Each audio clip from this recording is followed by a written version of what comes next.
The Motivators Show. Success is ours for the taking.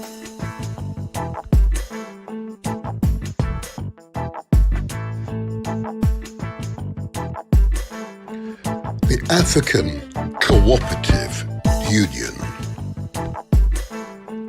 Building a financial legacy. Families that stays together, grows together.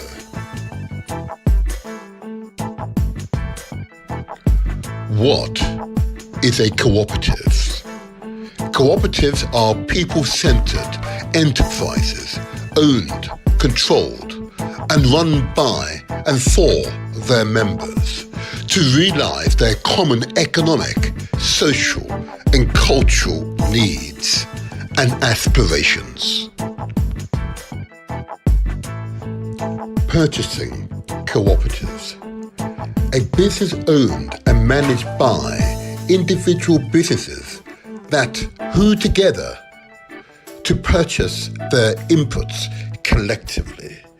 Example, farmers collectively purchasing fertilizer, shopkeepers clubbing together to purchase their supplies collectively.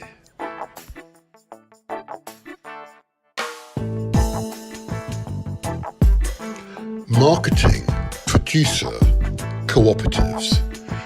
Businesses owned and managed by individual producers whose produce or output it sells. Example, farmers, or indeed manufacturers.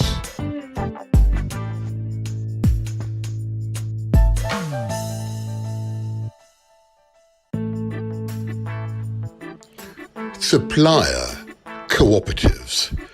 Businesses owned and managed by their suppliers. Examples, dairies owned by the farmers who supply it. Fruit processing plants owned by the farmers who supply it. Credit cards owned by banks who supply it with finance.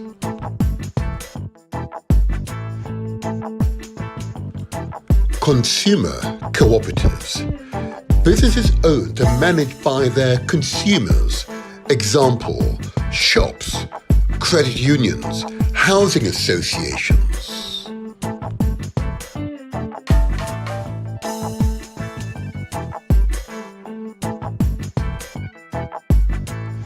Worker cooperatives. Businesses owned and managed by their workers.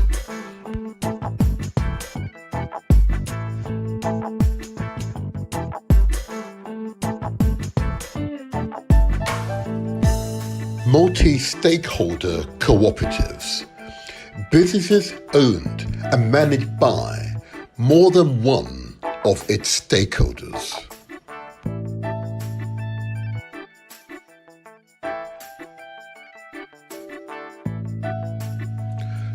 Credit union regulatory regime. Credit unions are regulated by the Financial Conduct Authority, FCA, and the Prudential Regulation Authority, PRA. These institutions might be covered by the Financial Services Compensation Scheme, FSCS, which protects members' deposit up to a £85,000 limit. African Cooperative Union. Mission statement. The African Cooperative Union is focused on bringing people together to cooperate in achieving mutual benefit by pooling financial resources and knowledge. It aims to invest in people, entrepreneurs, businesses, and community projects that solve problems, create jobs, and generate generational wealth for its members.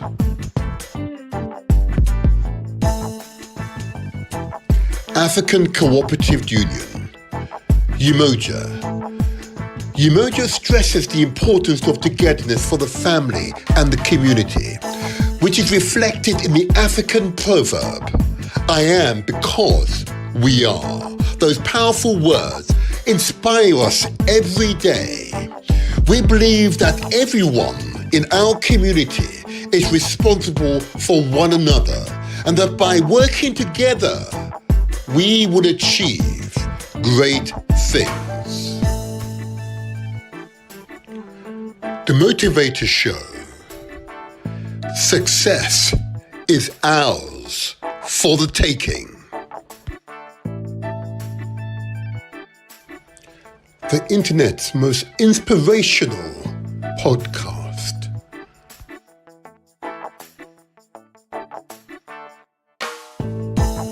Subscribe to our YouTube channel. It's free. Press the like button and don't forget to leave a comment.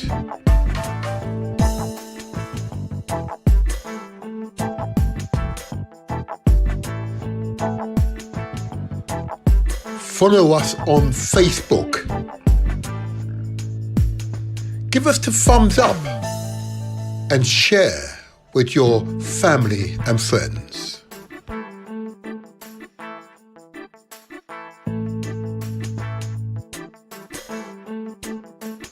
We are also on Instagram and TikTok. Follow us there too.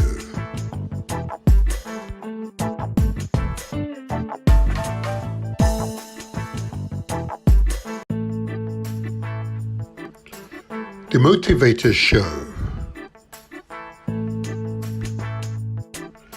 Success is ours for the taking.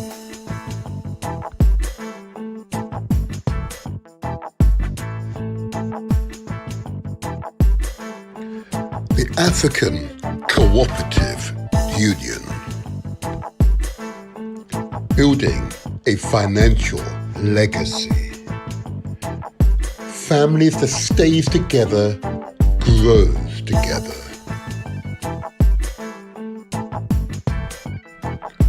What is a cooperative? Cooperatives are people-centered enterprises owned, controlled, and run by and for their members to realize their common economic, social, and cultural needs and aspirations. Purchasing cooperatives. A business owned and managed by individual businesses that who together to purchase their inputs collectively. Example, farmers collectively purchasing fertilizer, shopkeepers clubbing together to purchase their supplies collectively.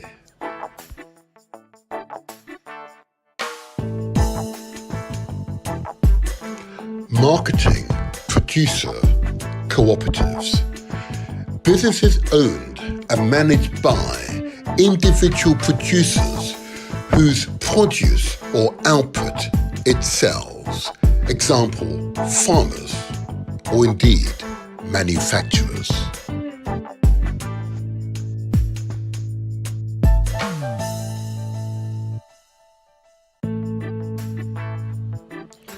Supplier cooperatives.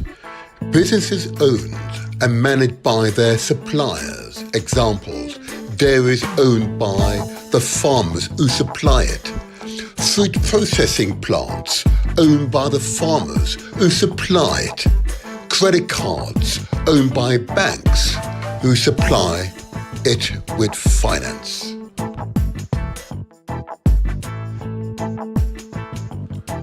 Consumer cooperatives. Businesses owned and managed by their consumers. Example, shops, credit unions, housing associations.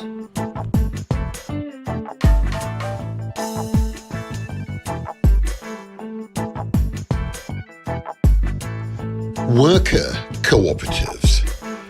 Businesses owned and managed by their workers.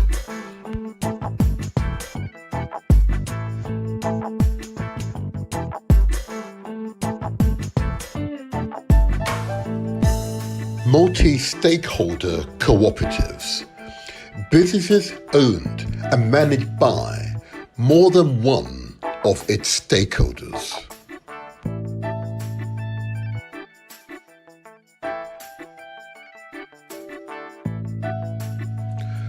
Credit union regulatory regime. Credit unions are regulated by the Financial Conduct Authority, FCA, and the Prudential Regulation Authority, PRA. These institutions might be covered by the Financial Services Compensation Scheme, FSCS, which protects members' deposit up to a £85,000 limit. African Cooperative Union Mission Statement.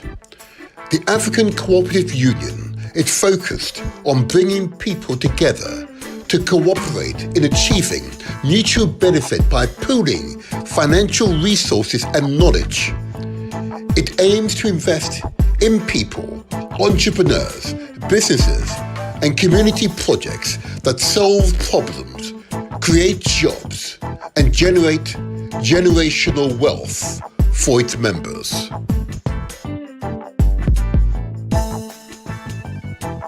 African Cooperative Union, UMOJA. UMOJA stresses the importance of togetherness for the family and the community, which is reflected in the African proverb, I am because we are. Those powerful words inspire us every day. We believe that everyone in our community is responsible for one another, and that by working together, we would achieve great things. The Motivator Show. Success is ours for the taking. The internet's most inspirational podcast.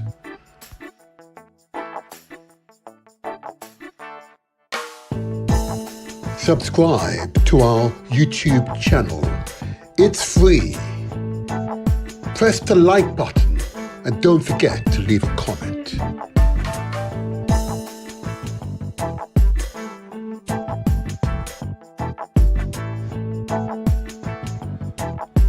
Follow us on Facebook. Give us the thumbs up and share with your family and friends.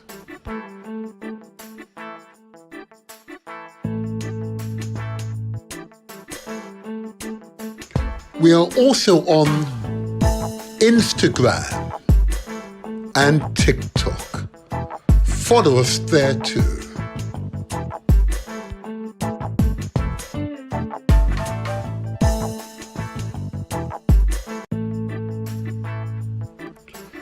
The Motivator Show. Success is ours for the taking.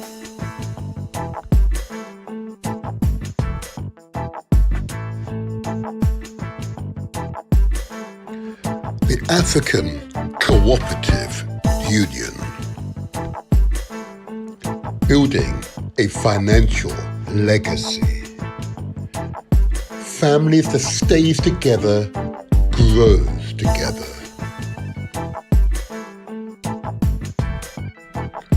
What is a cooperative? Cooperatives are people-centered enterprises owned, controlled, and run by and for their members to realize their common economic, social, and cultural needs and aspirations. Purchasing cooperatives. A business owned and managed by individual businesses that who together to purchase their inputs collectively. Example, farmers collectively purchasing fertilizer, shopkeepers clubbing together to purchase their supplies collectively.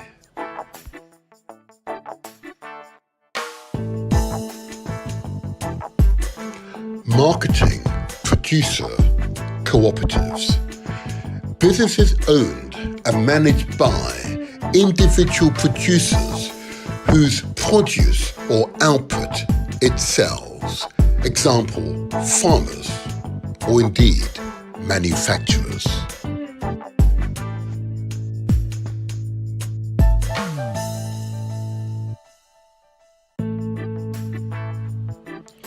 Supplier cooperatives.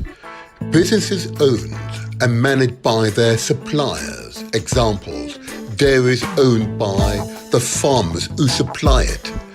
Fruit processing plants owned by the farmers who supply it. Credit cards owned by banks who supply it with finance.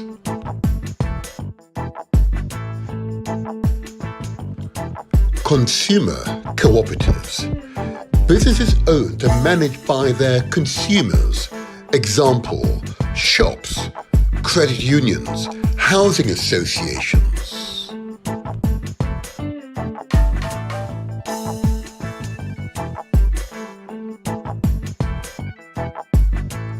Worker cooperatives. Businesses owned and managed by their workers.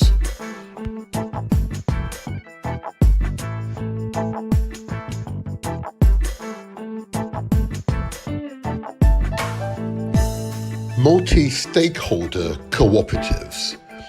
Businesses owned and managed by more than one of its stakeholders.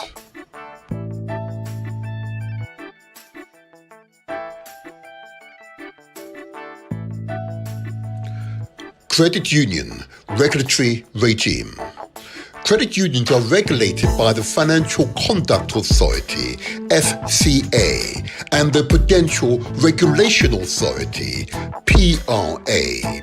These institutions might be covered by the Financial Services Compensation Scheme, FSCS, which protects members' deposit up to a £85,000 limit. African Cooperative Union Mission Statement.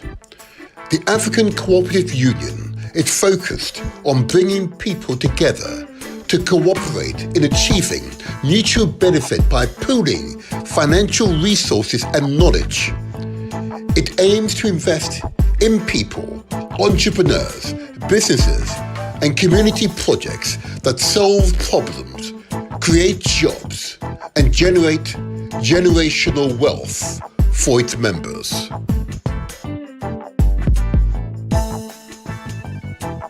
African Cooperative Union, UMOJA.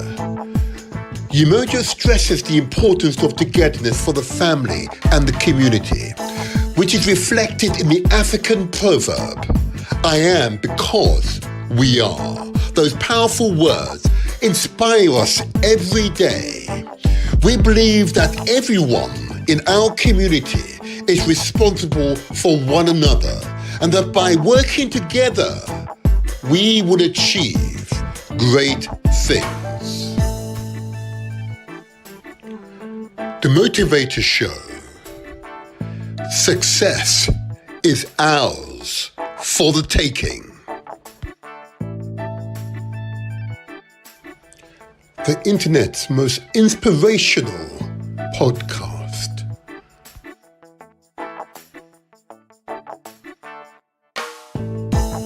Subscribe to our YouTube channel. It's free. Press the like button and don't forget to leave a comment.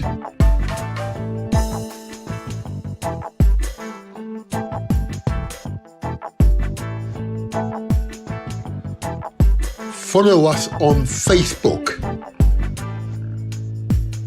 Give us the thumbs up and share with your family and friends. All right.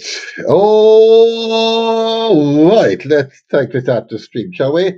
Oh, it's the Motivator Show. Yeah. Oh, yes, I'm here. I'm here.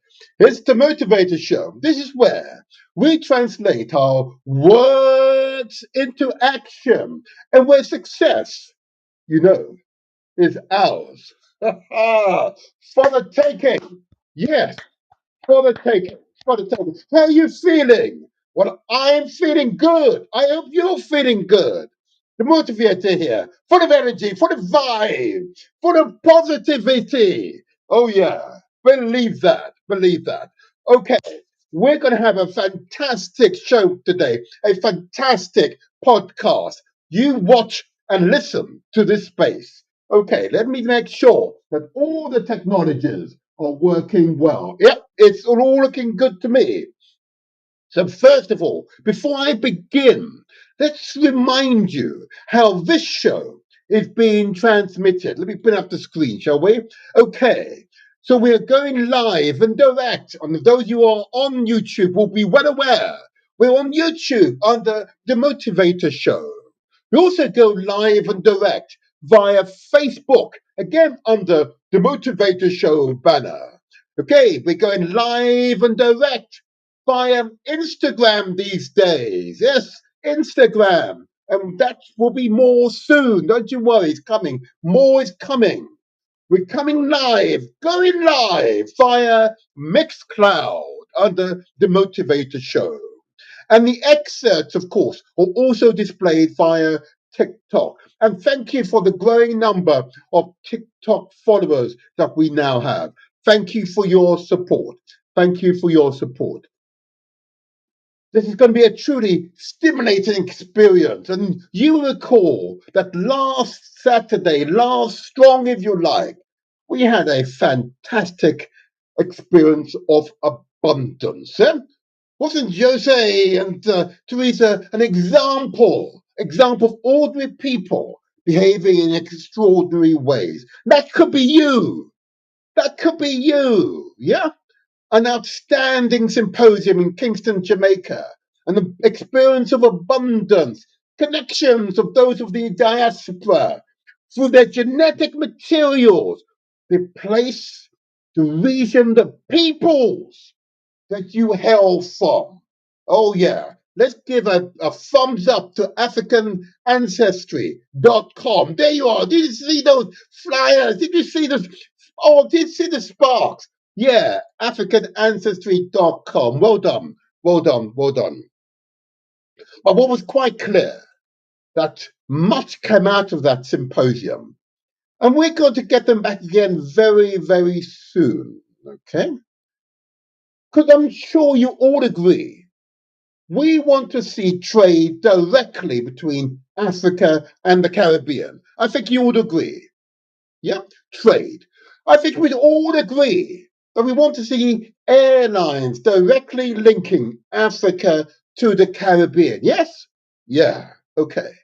I think we all agree that we want to pool our resources for common aim and common purpose.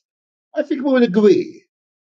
So we've got to invest in each other. Yep. Invest in yourself, invest in each other. Yep. So we will continue the theme today. And we'll have the leaders, yeah, the pioneers from the African Cooperative Union join us today to continue that wealth creation, yeah, the community wealth creation, yeah, that we are embarking upon. In fact, we started some time ago, but we're crystallizing our ambition for ourselves and the wider community. Oh, yeah. Oh, yeah. Oh, yeah. Oh, yeah. So well done, Jose. Yeah. Yeah. Ubuntu, generational wealth. Yeah. The symposium of abundance. Long may you continue your outstanding works. Long may you continue doing so. But, there's more to come. There is more to come. More to come. More to come. What I also want to give light to, and it really is important, that so far this year, in fact, every year, the quality of our discourse, yeah, has continued to rise continuous improvement. That's an integral part of who we are as human beings. Standing still is not an option. Otherwise, the world will pass you by. You must progress, seeking to grow. Growth, growth, growth is an absolute requirement if you are to sustain ourselves as human beings. Growth, growth, growth. You never stop studying. You never stop striving. You never stop seeking to understand other human beings, yeah? Because together we can transform the world. It is not ambitious, it is just common sense. I say again, not being ambitious, it's just common sense. I know you understand this. And remember, you're not alone. Enjoy with others, and together we can make the difference. Okay. All righty. All righty.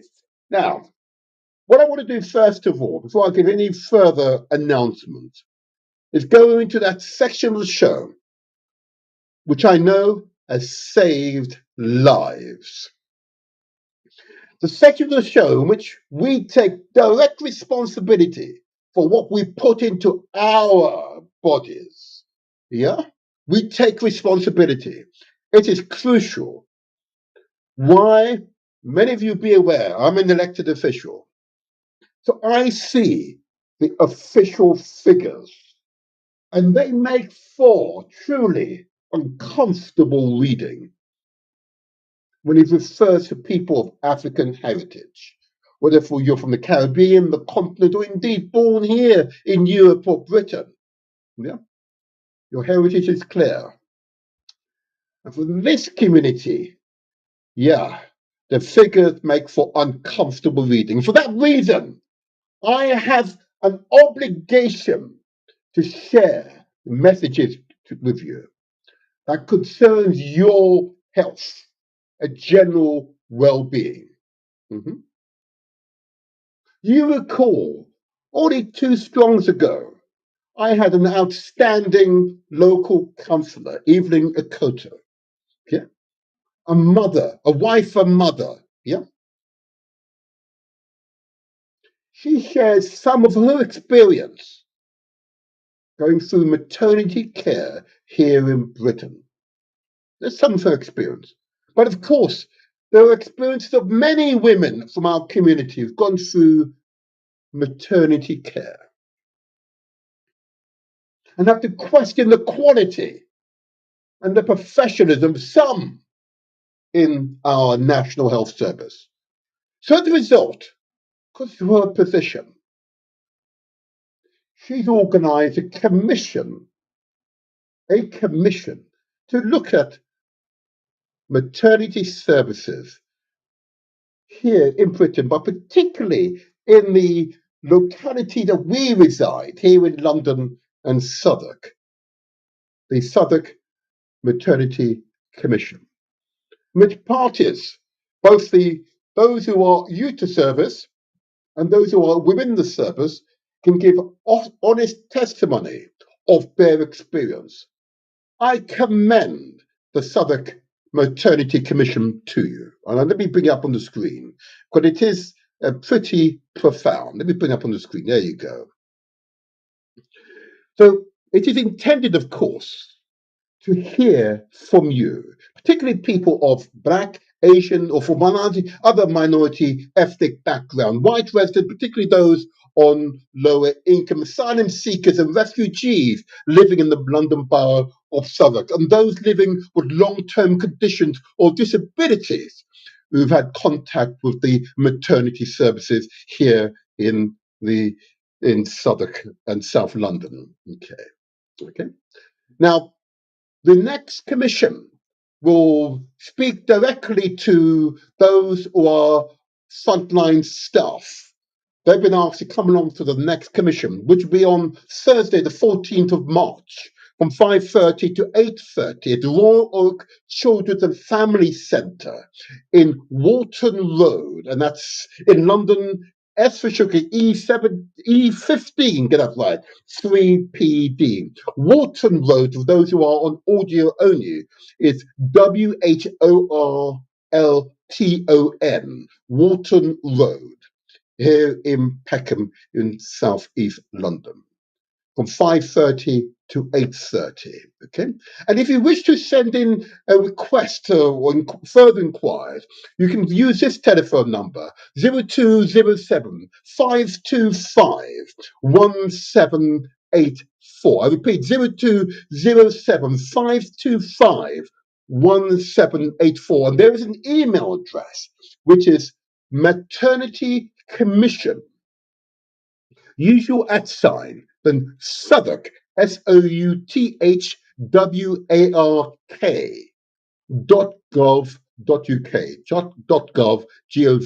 .gov.uk. All right.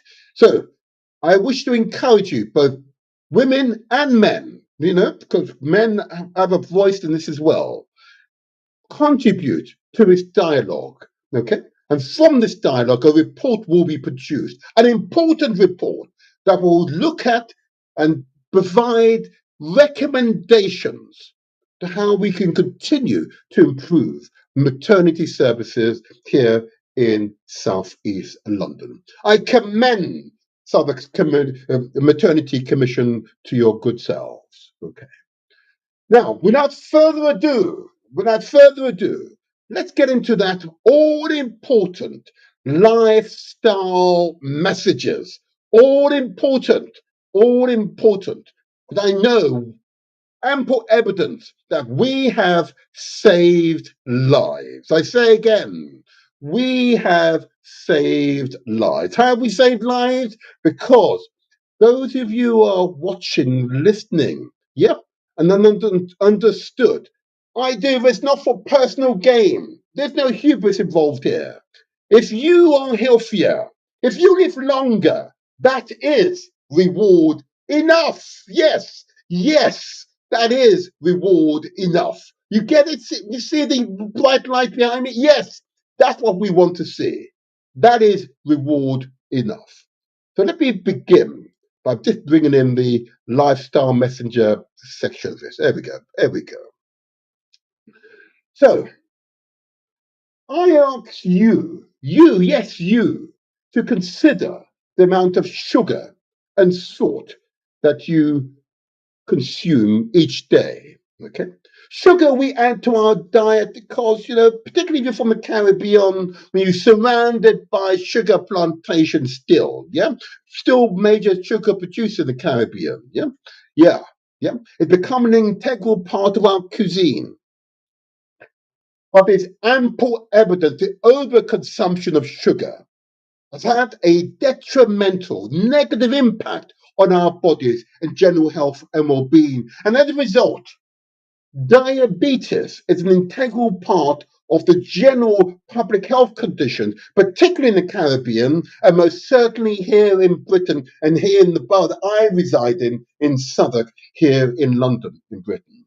Okay? Above levels, way above levels of diabetes persist in our community directly because of the overconsumption of sugar. I no longer purchase sugar from the grocery stores any longer. I no longer deliberately add sugar to my diet. The broad range of food that I consume more than sufficient sucrose or sugar than I could ever need to consume. Mhm. So I ask you to consider the amount of sugar that you consume. Equally, I ask you to consider the amount of salt that you consume. Again, salt is one of those flavoring enhancers that we add to our food. That is a complete myth, I might add. You're tasting salt, not the food. It's an illusion. Problem is, of course, the overconsumption of salt and its effect on our bodies. There's a direct correlation between the overconsumption of salt and the levels of hypertension or high blood pressure that persist in our communities. Harden of the arteries, and then the additional pumping of our heart raises our blood pressures. That is a big problem. And within each of our families, every other family, yeah, someone in that family has either one of these two conditions, diabetes or high blood pressure. I say to you, we can change. We must change. We've got to change for the better and prepare the next generation to develop healthier lifestyles. It is essential that those of us with children teach our children improve lifestyles. Don't give them sweets. Please don't. Give them fruits. Yeah? Don't give them sweets. Give them something savory with less salt in it. Don't give them sweets. Please. I urge you not to do so. Okay, let's move it along, shall we? Let's move it along. I also want you to consider the next group of ingredients, which again is right across our cuisine. And here's the next one. There it comes. I'm going to bring it up for you. Here we go. Right. And the next one, of course, is carbohydrates. Carbohydrates typically derive from wheat-based products, but of course there's some root vegetables from which we will also obtain it as well, particularly the potatoes and the yams. Yes, I said it, the potatoes and the yams. Okay.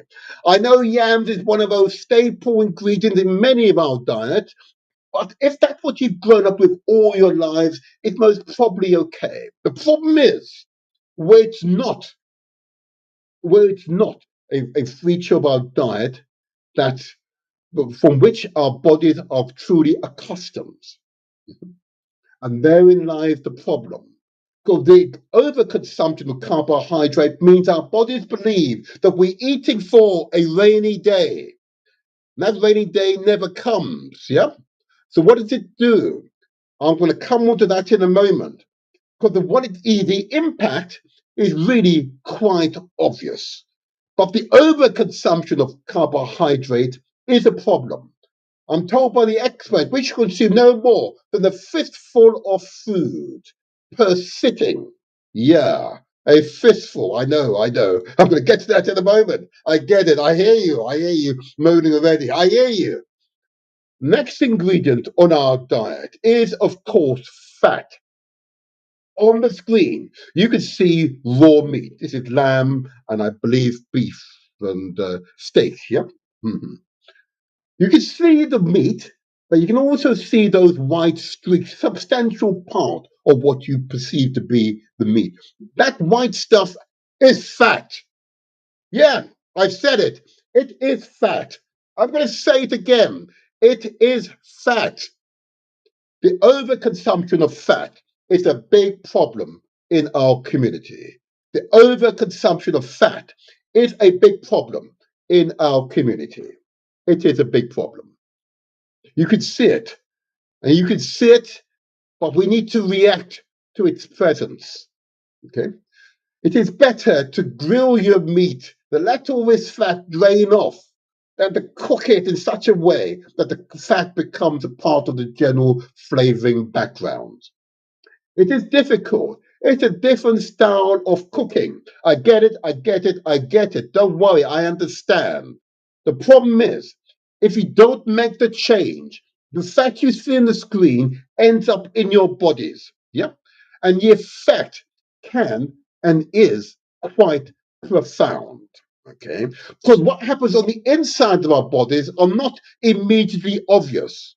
But I'm going to show you an example of what happens on the insides of our bodies. And there you have it on the screen.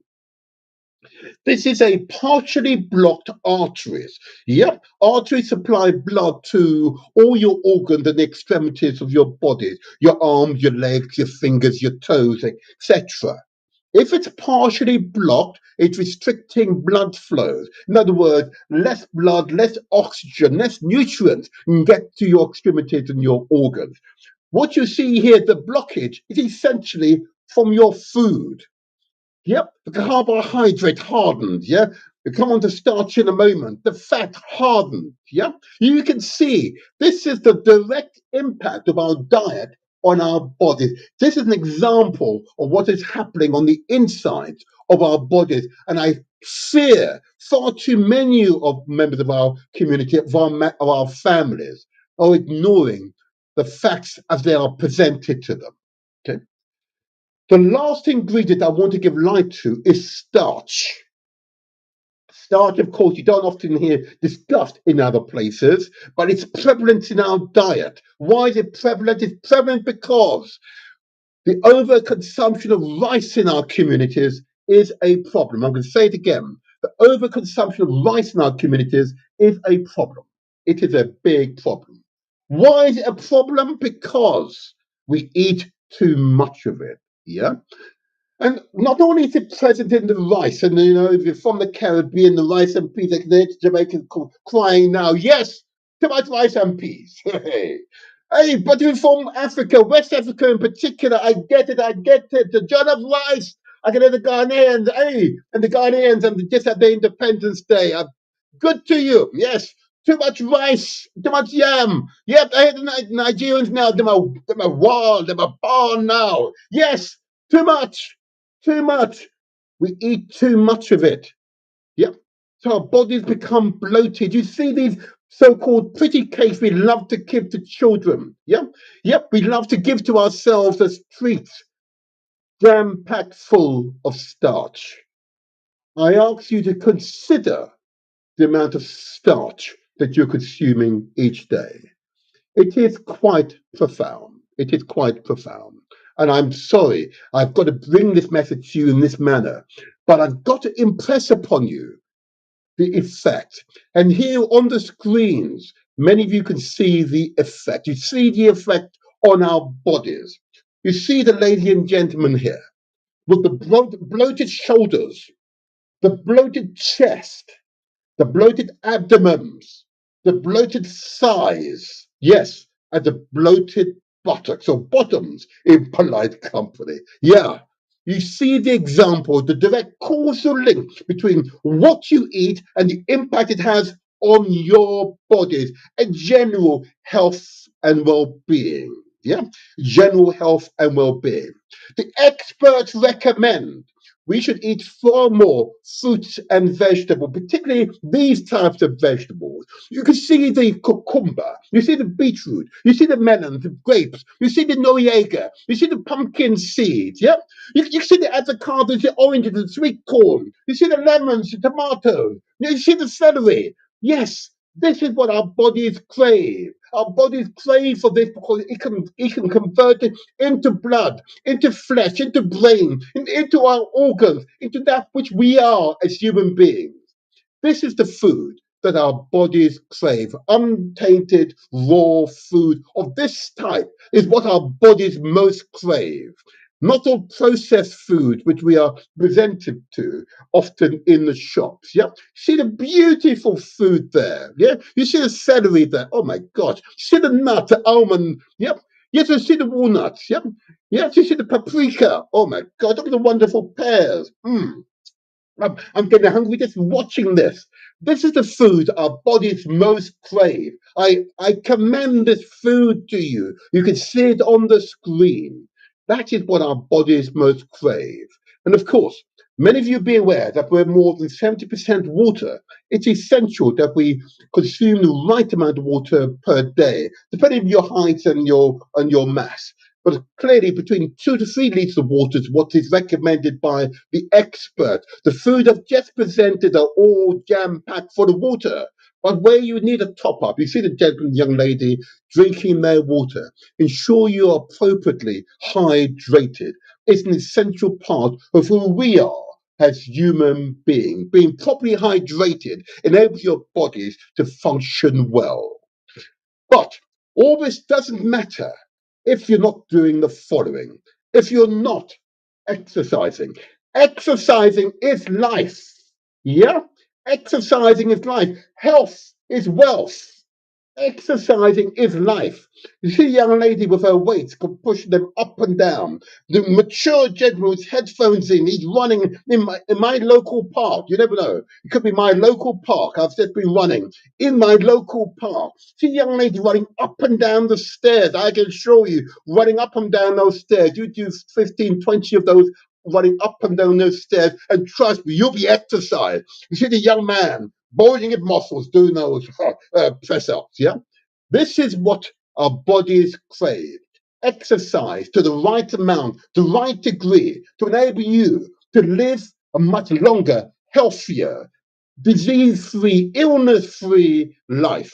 This is what our bodies crave. Exercise is life. Your wealth is your health.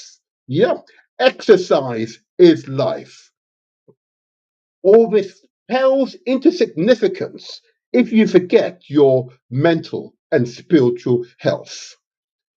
If in doubt with regard to your mental health, seek out professional advice. If in doubt, speak to whoever you most trust, whoever you are comfortable speaking with. I'm confident that such a person, if they have the empathy and respect for you, will help you to obtain the professional help. But of course, many of you be aware that as African people, we are truly a spiritual people. It is so important you take care of your spiritual health. And I recommend at all times that if in doubt, you speak to your spiritual advisors. And if you're not able to speak to someone directly, meditation, I believe, is also a way in which you can uphold and raise your spiritual energies and maintain good spiritual health. Yep, health and well-being.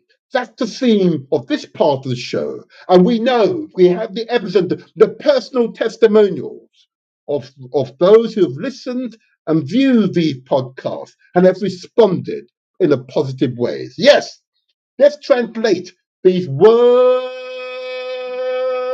into action, because success is ours for the taking. And you've got to believe that. You've got to believe that, because fundamentally, if we do not take the initiative, if we don't work together with common aim and common purpose, we do not have a future. And we need to be examples to the next generation. Cooperative working, this is the theme of today's show, is an essential part of our success criteria. So I'm going to bring to you an example of Africans who've responded to these podcasts and have understood the necessity of working together, regardless of their ethnic African background. You can be Shona, you can be get it right. You can be Shona, or you can be Igbo. You can be Igbo, and then you can speak Chi. You can come, of course, from any part of the continent or the Caribbean and work together, regardless of your ethnicity, the language, or indeed your religious affiliation. We can work together in common aim and common purpose. Do you understand? It's so important to us. It's important because failure to do so will only lead to failure. Give us the thumbs up. Come on now. If you're on YouTube or Facebook, give us the thumbs up. Give us the further affirmation that these messages are resonating with you.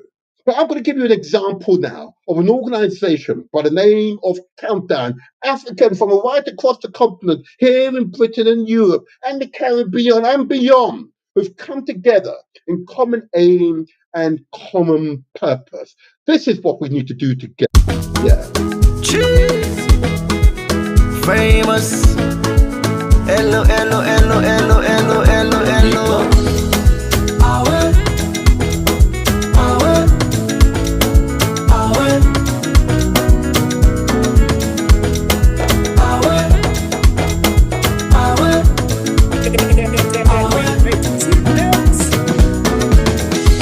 You get one life on leave.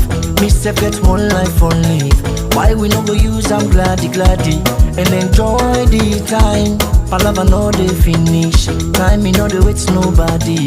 Now why are they try for always get am nice every day and night? This one way we all fend we safe, now nobody own. You want to get what you want, we go down the belly, now you young. And the balance where you go die left, now all the money on. So why for the greedy you say for?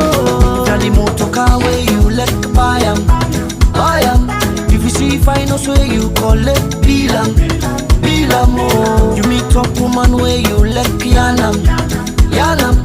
And if you let the man na for keep am. Want them more. The food where you feel for eat na for eat am. Eat am. That fine lapa where you like na for buy am. And tie am more. And if you baby love you back love am. Love am.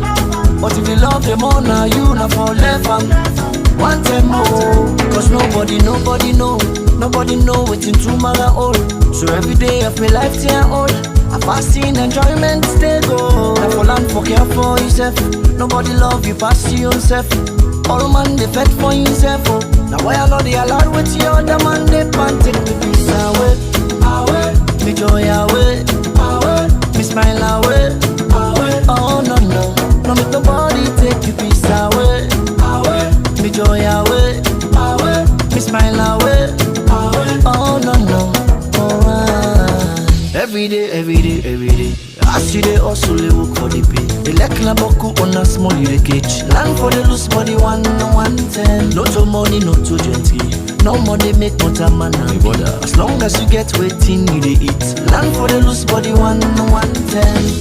This one way we all feel we safe, now nobody own. You want to eat what you want, we go down you belly, now you young. Get the balance where you go die left, now all the money on. So why for the greedy you say for? Now the motor car where you let buy am. If you see finance where you collect deal am. Oh. You meet top woman where you let yanam.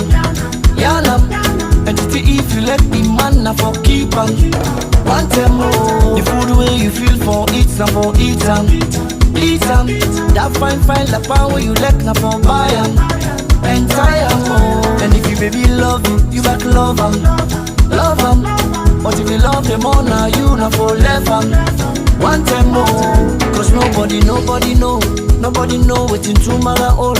So every day of my life till I'm old, I fast in enjoyment stay go. Now for land for care for yourself. Nobody love you past your own self. All man they fed for himself. Oh. Now why I know they allowed with the other man they can't take me peace away. Away, me joy away. Away, me smile away. Away, oh no make nobody take you peace away. Away, me joy away. Away, me smile away. Away, oh no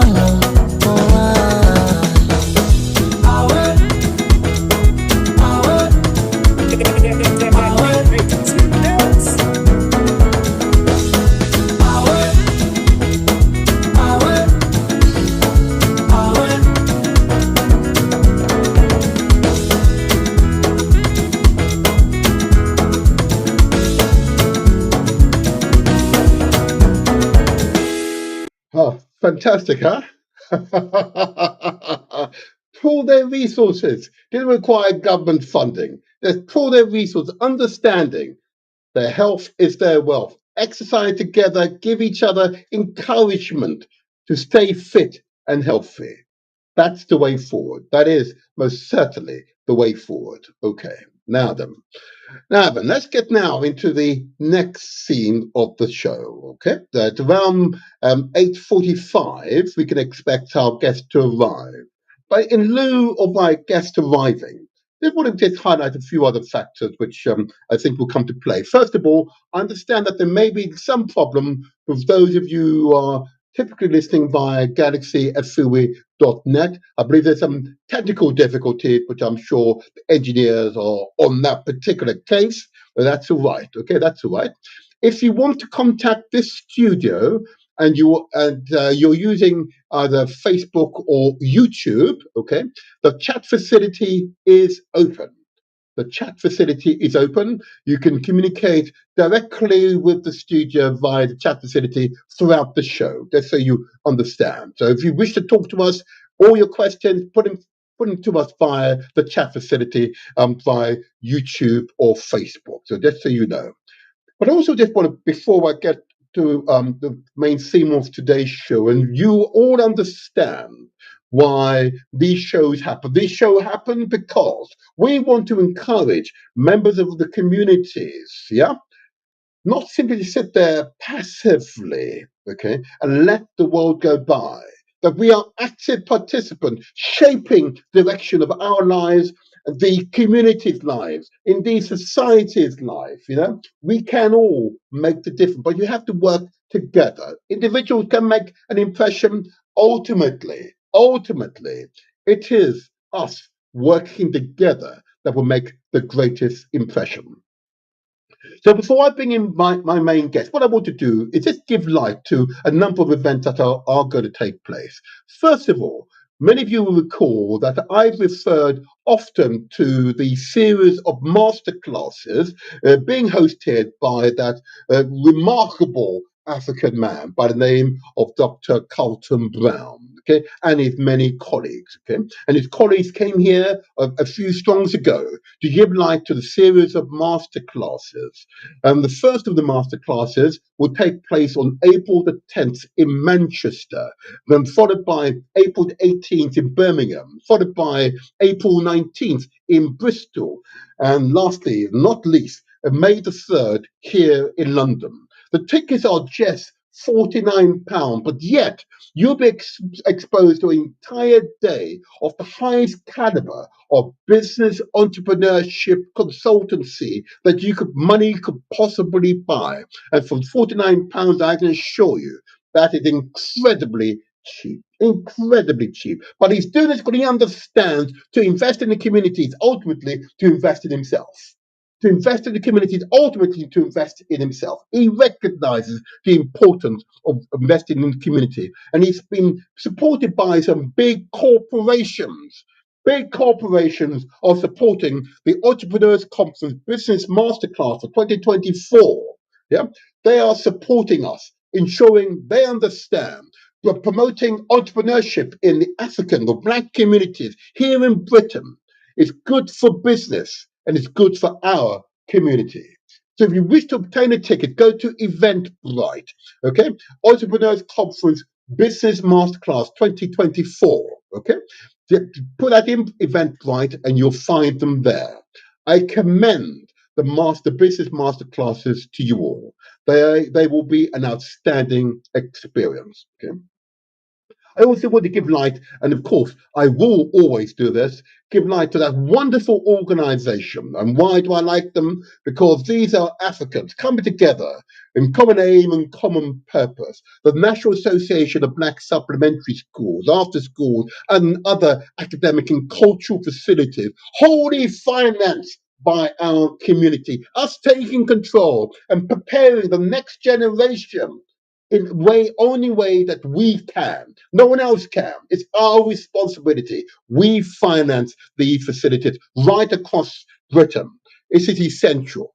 So if you run one of these facilities, I wish to encourage you to have the details registered with the National Association of Black Supplementary Schools. Their website address is www.nabss.org.uk, or indeed you can email info@nabss.org.uk, or speak to the inspired brother Near on 07958 348 558. I commend the National Association of Black Supplementary Schools to you because they are forward-thinking Africans, regardless of their ethnicity or religious affiliation, working together in common aim and common purpose. And long may their work continue. Long may their work continue.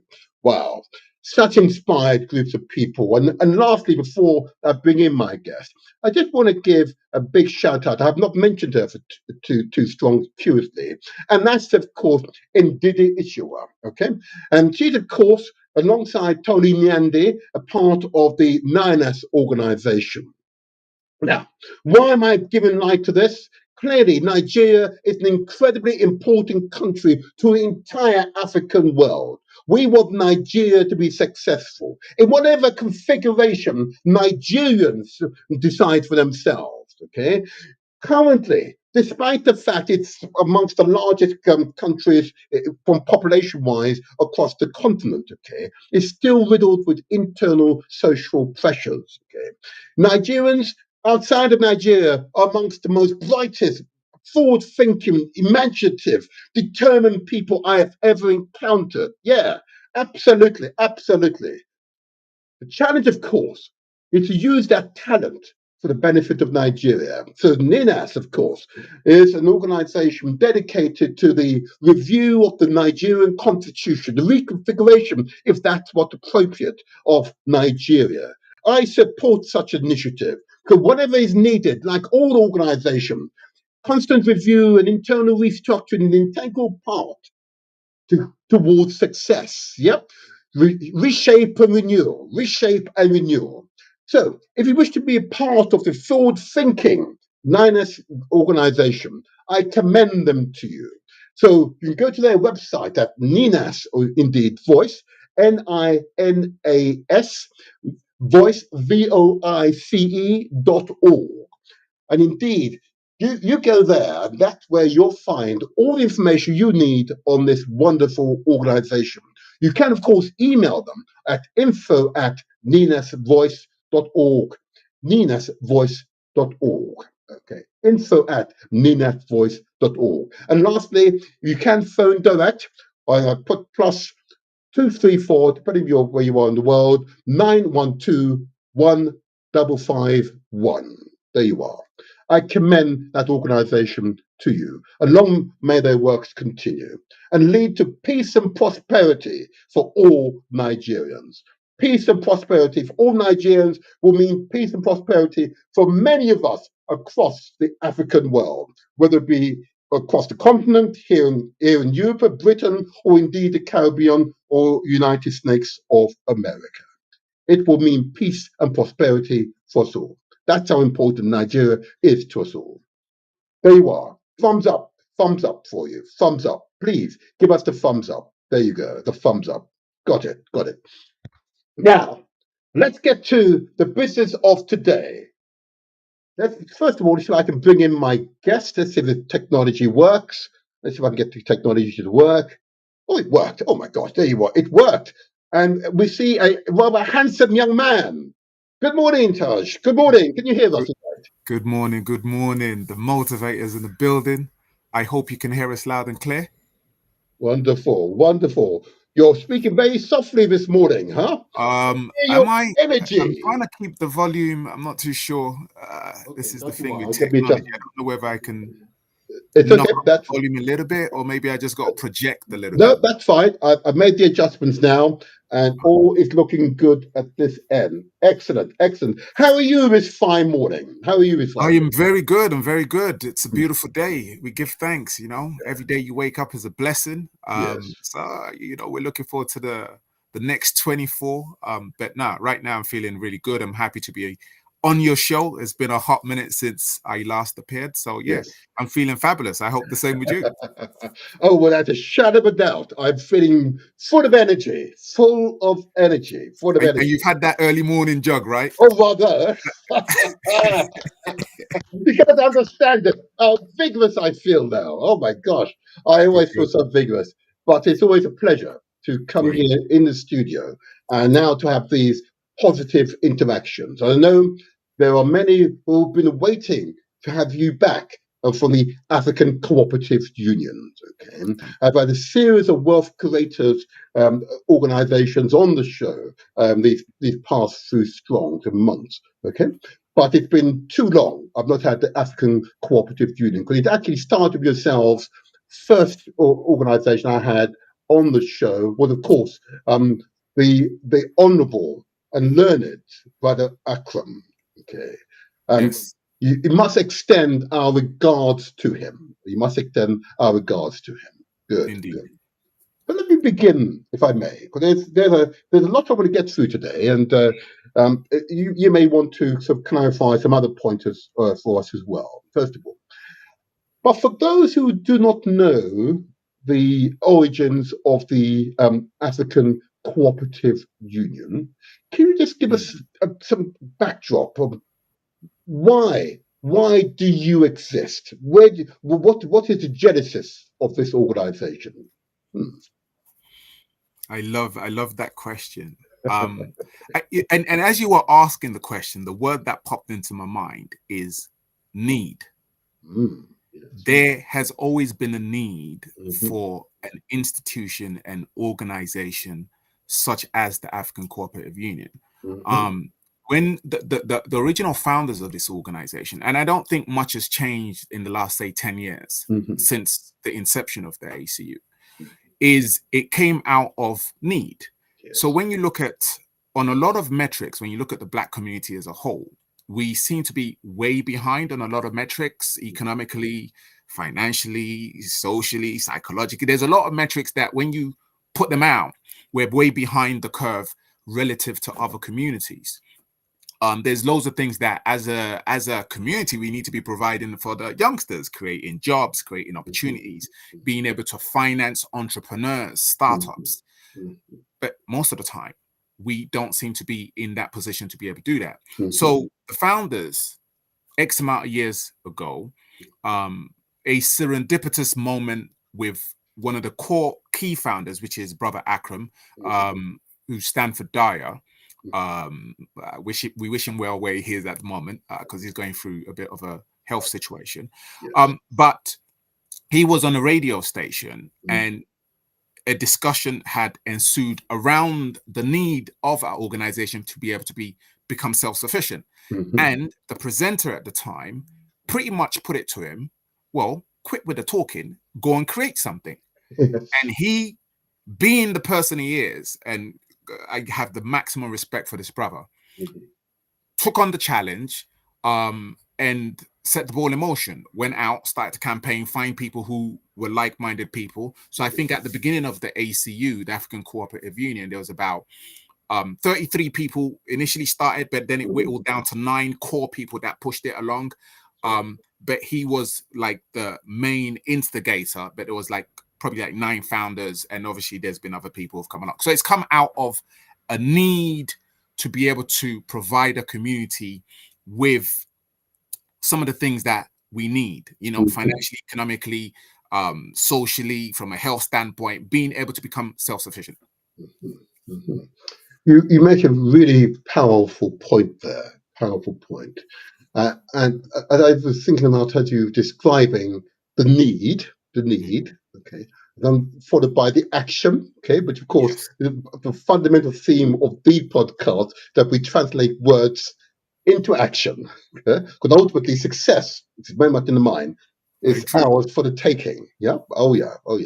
As you described it, and you're describing the words of another, someone who I respect greatly, Brother Akram. Okay. But you're a young man. Okay, you don't mind me saying that. Yeah, forever young. Yeah, and I like to believe I'm young. The whole point of these missions is to ensure that we're able to infect the young with the vision. And as you described it, you're envisioning, the need and therefore why it came to pass. So the next stage, of course, and this is, if I may just take you to my next question, and I thought about this question prior to the show beginning, and I thought, okay, why call it the African Cooperative Union and not give it some random name to which you attach Cooperative Union? In this moment, I wish the founder was actually here so he can give you the core reason. He's infected you, I know, so you can answer this. Yes.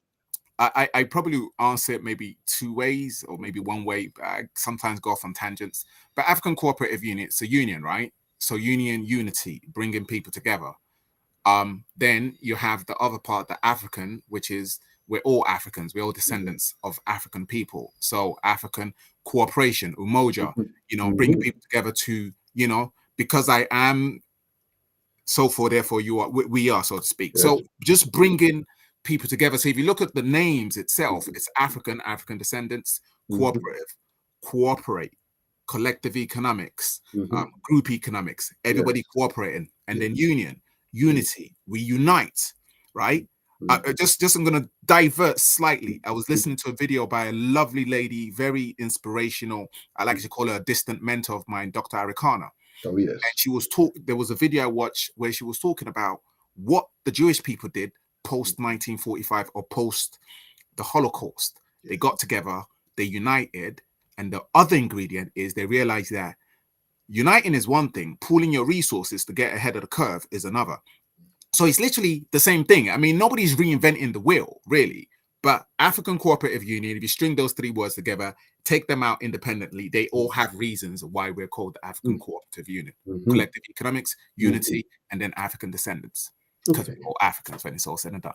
Thank you for that clarification. It is useful, and of course, it gives a sense of family, that we can easily identify with, without a shadow of a doubt. Let me just look at the word cooperative. I know that there are others who are now being introduced to the concept for the very first time. Okay, and often we're very familiar with for-profit companies. Okay. Can you give us a distinction between a cooperative union and a for-profit company, which are all made up of human beings? But tell me, what's the difference? What is the difference? So it's a good question, actually, because sometimes people get a little bit confused. They're not so sure. Honest to God, cooperatives and for-profit organizations are similar in some ways. So for-profit organizations, just from the word alone, it's for-profit. So they create an organization, solve problems.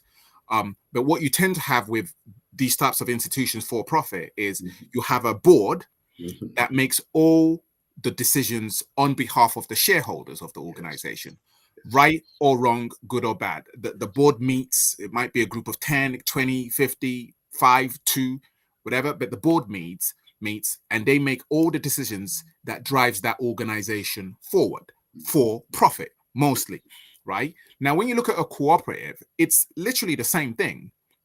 The part of the difference is, rather than it being a small board, it has a steering board, but the members are the ones that drive the organization forward. So it's almost like a democratic institution. So everybody that becomes a member of a cooperative, whatever the cooperative has been created to solve, the members primarily drive the organization forward with their decision making. Because, and this is very important for people to understand, as a cooperative, everybody involved has just one vote. So whether you have 1 million shares or you have one share or you have 500 shares, it doesn't make a difference. You only have one vote. Right. So every person's vote counts. So if there's a decision that needs to be made, right, we want to start a business which is going to be for profit.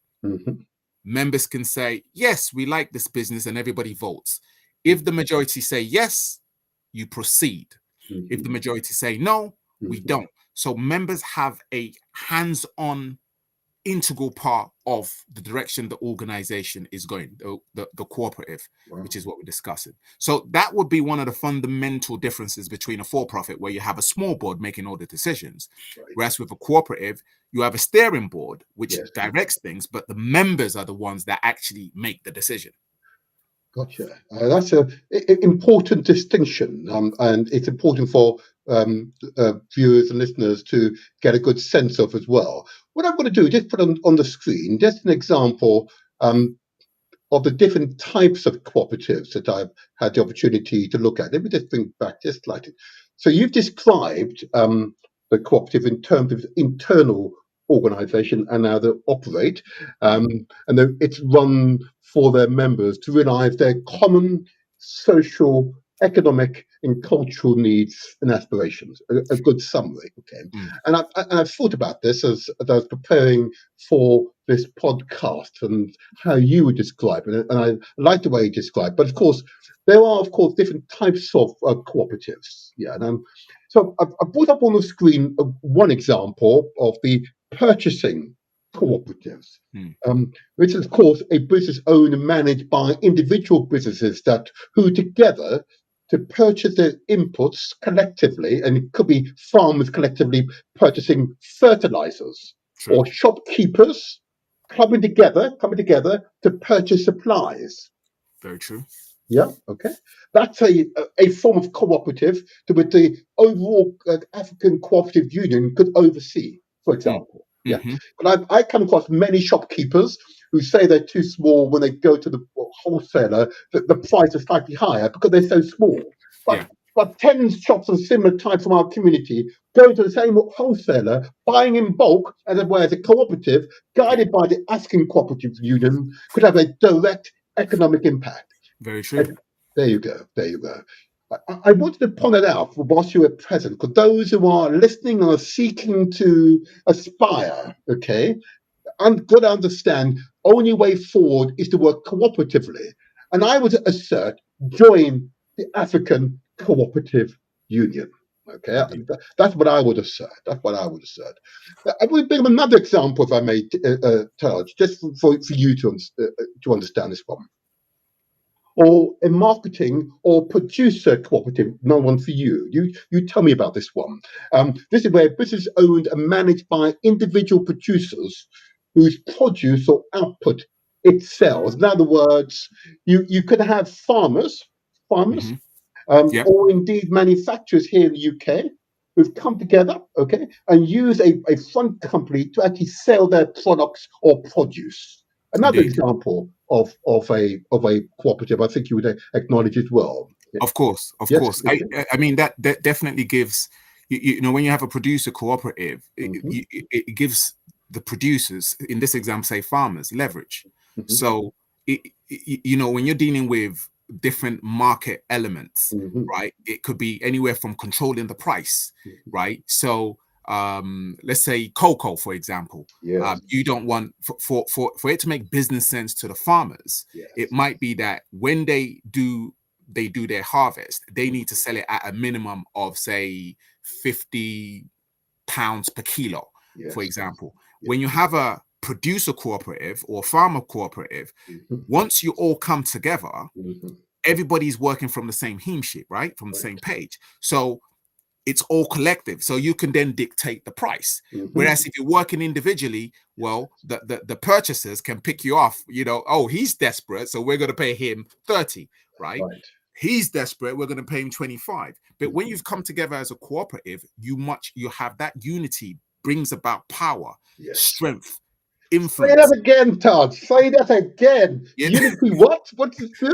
Unity brings about that power, that Yes. collective power, that you know, the control that you have Yes. because you're working as a group of people There you rather than individuals. You know, there's that saying, divide and conquer. It's go. easy to Mm-hmm. divide and conquer people Mm-hmm. when you're working in silos. But if you're coming together as a group and you're working from the same page, it's very hard to break through because you all know what you're working for.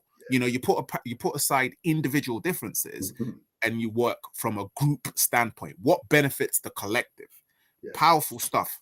Oh wow, you it's the way you put it over. That was exciting. I was inspired by your words, sir. Inspired Thank you. by your words. Another example of cooperative I've just been up on the screen is, of Mm, course, and you've alluded to it just now, the supplier cooperative. I did want to focus on this one, okay? Because there are many business people listening to this right now, and we could think about themselves in this context. Businesses owned and managed by their suppliers. In other words, dairies owned by the farmers, yeah, mhm, who supplied fruit processing plants owned by the farmers who supplied. And another example is credit cards owned by the banks who supplied with finance. You know, mhm, yep. mhm. This is us working collectively within a cooperative setting, but with common aim and common purpose. You're sharing in the profits. Yeah? Yes, That's why the African Cooperative Union is so important. Yeah. Yeah. very I'm important. sure you've seen other examples of this. I did want to bring up one more example of a different type of a cooperative. Let's go back one. There we go. The consumer. Oh, we've gone too far now. The consumer cooperatives. There we go. Right now. There we go. There we go. Consumer cooperative. There we go. Consumer cooperative. And this is why I was quite interested in this one. But of course, I've had reason to look at a number of other types of cooperative, and there Mm, are a few in London, which I might refer to in a moment. Business owned and managed by their customers. And this could yeah. be a shop. In other words, people under the auspices of the African Cooperative Union own a shop here in the UK or indeed overseas. A, Yep. a credit union, another form of cooperative, again, which, Yep. you know, and of course, housing association. We can buy houses together, again, under the auspices of the African Cooperative Union. Is that right, Taj? Very true. Very true. I mean, we have a platform where we can foster the creation of different cooperatives, Mm, um, just to ease the pain in the community, to plug a gap in the community. Like I say, for profit or non-profit. A classic example, I think you might have hinted on this, is that, say, like the hair and beauty industry, for example, where as of we burn, or a lot of money leaves our community and goes into other communities, because other communities are the one who primarily are in control of, say, the hair and beauty industry within the UK, even in America as well. So in a situation like that, the few people who are actually in that space, the hair and beauty space, Black people primarily, or people of African descent, there's no harm in them all coming together and saying, look, we want to create a cooperative, and we can sort of help bankroll that. If everybody's on the same page, we put that together, pool resources, and start to buy in bulk. Right? And then the customers can be members of the ACU, members of that cooperative, and the wider population as well of the Black community. So these are some of the things that one can do if you're running a cooperative, and this is part of what we're trying to also achieve within the ACU. Yes. And of course, so I mentioned shops, and of course, housing associations. In other words, we can pool our resources and purchase homes for ourselves, That's definitely, and we'll probably touch on that, but that's definitely something that we're really, really aggressively looking to pursue this year, in terms of raising capital to go after purchasing properties, be it in the UK or overseas. And I'm giving these examples for the audience so that you can see the scope, the opportunities that the African Cooperative Union can provide to you all. There is personal interest and collective interest at play here, but we've got to work together. Okay, that's the buzzword. Got to work together, regardless of religious or ethnic origin. Okay. The other form of cooperatives, of course, are businesses owned and managed by the workers. Okay, wholly owned businesses owned by their workers, of course, and that can take many forms across many sectors. Again, we're not restricted to be as the manufacturers or producers. The workers themselves can own the business. It really is important, and it's typical. Believe it or not, typical examples. I always assert, and often get a laughter. Solicitors, partners are working as a collective. For profit too, but it's a collective, isn't it? Correct. There you are. It's understood. So we can broaden our horizons and understand that the African Cooperative Union changes mindsets. Okay? And in changing mindset, we understand the necessity to work together with common aim and common purpose. Common aim and common purpose. And why I repeat those words, because it needs to be repeated. The last group of cooperatives that I want to give light to, of course, are the multi-stakeholder cooperatives. And this is where both businesses and individuals manage more than one entity. In other words, it can be a business and an individual, and be part of that cooperative, which has a particular aim, a particular service to deliver. In other words, we can broaden our horizon, keep broadening our horizon. The opportunities for growth is abound. There is unlimited opportunity for growth. And what others don't want us to do is to work together. Others want us to be preoccupied by religious or ethnic differences that make up the African world. That's what they want. They don't want us to work cooperatively. Okay? They do not want us to work cooperatively, and let's defy such negative ideas. I just want to, if I may, just talk about this aspect of cooperative, and you may want to comment on this. And this, of course, the regulatory, or I may have spelled it wrong, regulatory regime. Now, credit unions are regulated by the Financial Conduct Authority and the Prudential Regulation Authority, PRA. Now, these institutions might be covered by the Financial Services Compensation Scheme, which protects members' deposits up to £85,000 limit. Can you just tell us about that aspect of the cooperatives? Okay, so now for the full disclosure, so within the ACU, so we have primarily 4 pillars, and part of the pillars is a community investment fund, running training and business programs, business loans, credit union, right? So those are the 4 core pillars that we are pursuing. At the moment, we're not actually a credit union yet, okay? But it's in line as part of the things that we're looking to onboard into the ecosystem of the ACU. But right now, our main focus is really around the Community Investment Fund, running business programs and trainings. But saying that, just like when you're running a credit union, you become a depositor. People can deposit funds with you. And simultaneously, you can also loan out those funds to part of the members of that credit union. It's kind of like a step before you get to a bank, a fully fledged bank. So as a depositor, or acting like an institution that can take deposits, you have scope for, if there was a run on the bank or run on the credit union, for whatever reason, something happened to a credit union collapses, mismanagement, then the government bankrolls your money to the tune of 85,000. So if you had £1 million in the bank, well, in a credit union, you're only protected by the FCSA to the tune of 85,000. You know, if you had 75,000 in the bank and in a credit union and it collapsed, well, you get your 75,000 back. But if you had 90,000, you would only get back 85,000. So that's the protection, and it extends not just to credit unions. The same thing applies to banks. If you have £1 million in the bank and there's a run on the bank, you only get £85,000 back. And just a little bit of a nugget. One of the reasons why rich people don't leave all their millions in the bank and they have it in assets is for that same reason. Anything can happen to a bank can collapse any day. So, you know, you have to know how to work your money and where to position your assets such that, you know, anything happens, you're protected. Understood. Thank you for that. And that clarification is very helpful. I've gone to your mission statement. Okay.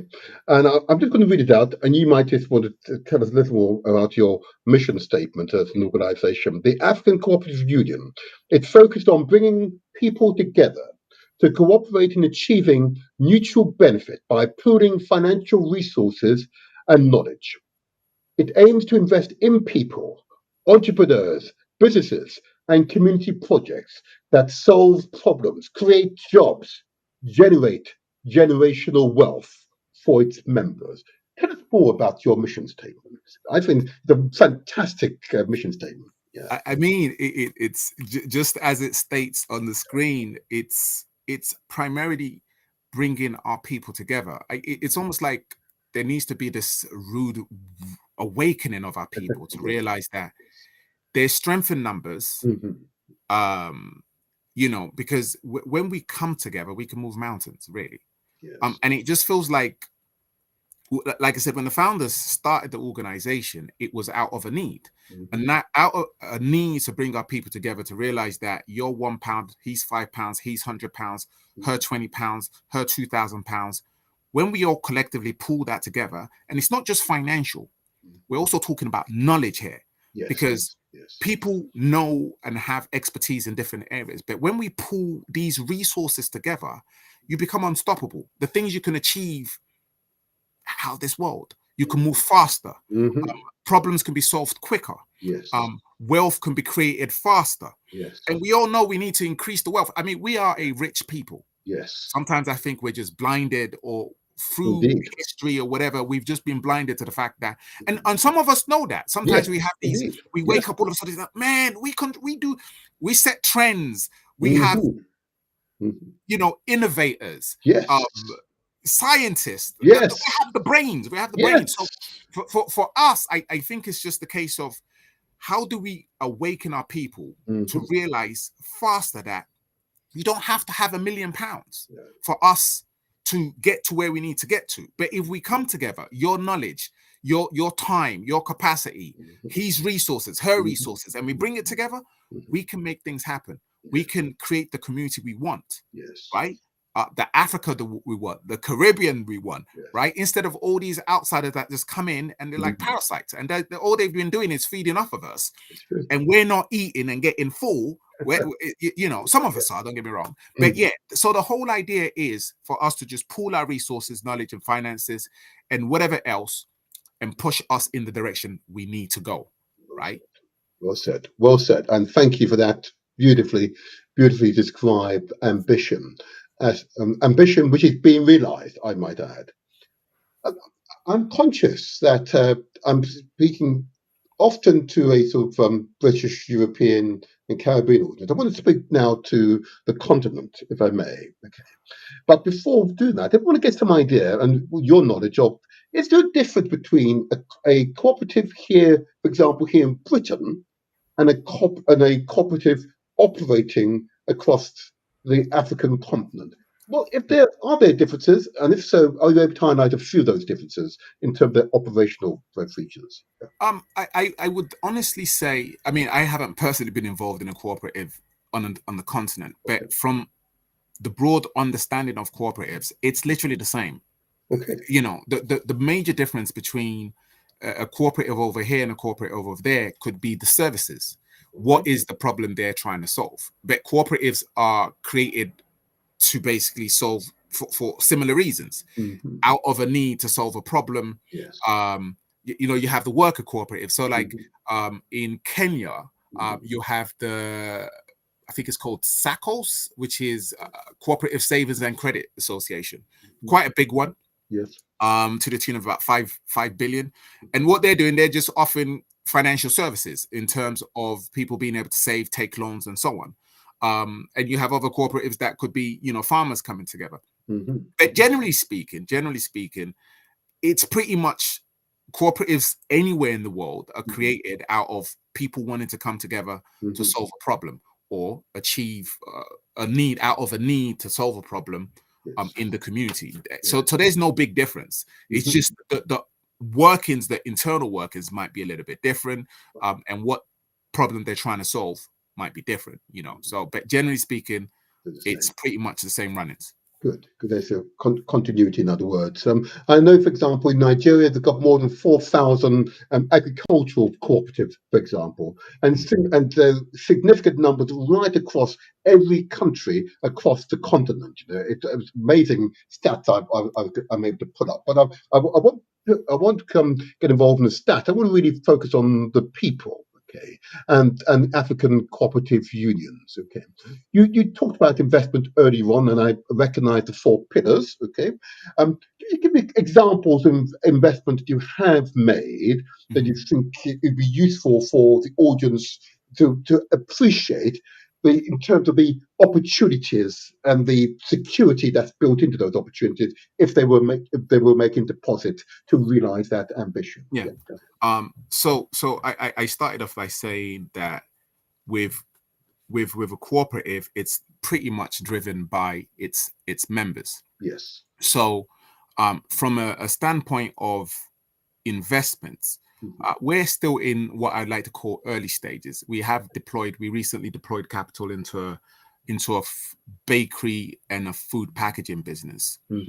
We took a 9% equity stake in that business, and we're looking to scale that up to about 15, anywhere between 15 and 25%, just depending on the agreement the negotiations that ensue. You know, so they're busy. So this bakery and food packaging business, they're busy creating jobs and solving a need. People like to eat. So I actually did a video on that, which is on our YouTube channel. So if you type in African Cooperative Union, you'll be able to see it on our YouTube channel. But like I say, we're at early stages. So, you know, they say a journey of 1,000 miles starts with, you know, the first step. So we are now aggressively. So as the membership of the ACU is increasing, and I'm going to just say this. So the African Cooperative Union is powered by the people. It's an organization that we're creating, a Black financial powerhouse, powered by the people. So the more people, the more members that onboard themselves based on the vision of us creating a financial powerhouse, we can then invest in more opportunities, more businesses, entrepreneurs in our community, startups, the next unicorns. So So from a deployment of capital into more businesses, we're still at the early stages. So we're aggressively looking for new businesses. We ran a campaign recently looking for people who have entrepreneurs who have business ideas, whether they're trying to scale or it's a startup. But we also have to be careful in the ones that we deploy capital. Ultimately, the members have a say in which one we go for. So we're aggressively looking. So this year, primarily, last year we deployed capital into the bakery. This year, we're now looking for different spaces that we're going to deploy capital. I'm not sure, I might have mentioned we're looking at pursuing some Airbnb properties. That ties in a little bit with what's going on at Elephants and Castle. So they've got that super mall, the big mall that they're rebuilding, and it's got like, I think, 3 multi-story buildings. That's right. That's going to have more, in fact. 3 apartments. Yes. So we're looking to raise funds, get people to come in as members, purchase shares, and then we use part of that share capital in purchasing, say, like a Airbnb apartment. And Elephants and Castle is very central. So looking at the numbers, you probably be averaging anywhere between 80 and 95% occupancy rate. So that's one opportunity we're looking at. We're looking at the Gambia or Tanzania. There's also Airbnb potentials there, or just purchasing properties out there. What else we're looking at? Another thing that we're looking at would also be the crypto space. Love it or hate it. I don't care what anybody says, Bitcoin has outperformed on many metrics over the last 5 to 10 years, irrespective of the volatility and the high swings in prices. It's still outperformed. So as a result, it's also a space we're aggressively looking to deploy capital, as well as the stock market. So there's a lot of things that are in the pipeline, but you got to take things step by step, and not overly rush to crash. Basically, yes, absolutely.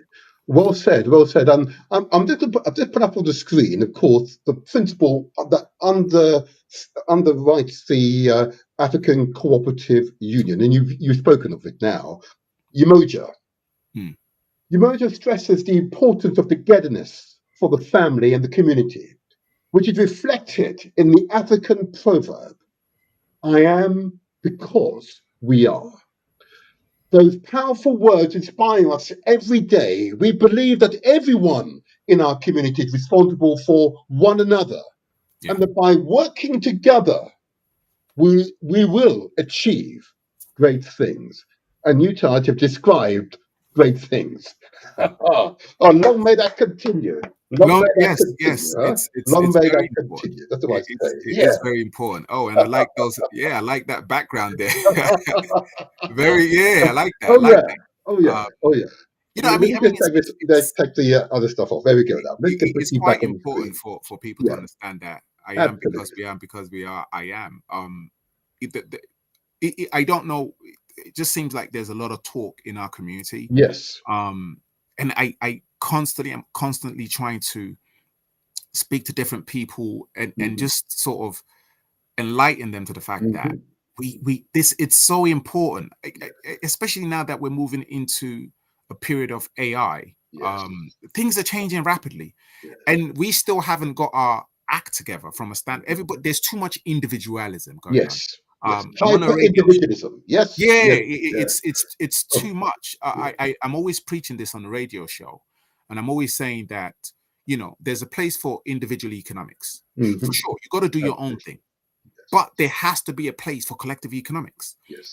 Because strength in numbers. You can't just say, "Oh, I'm just going to focus on me." Other people before us, our ancestors that came before us, there was a lot of sacrifices made for us to even be where we are today. Correct. Right? So what are you contributing to the betterment of the community? Obviously, with the ACU, with the African Cooperative Union, there's also a personal thing. We're creating wealth, generational wealth for the members. But at the same time, it's not just about profit for us.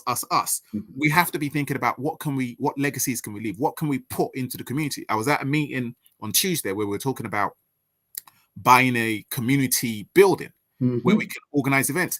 And every Black person of a particular age will relate to this.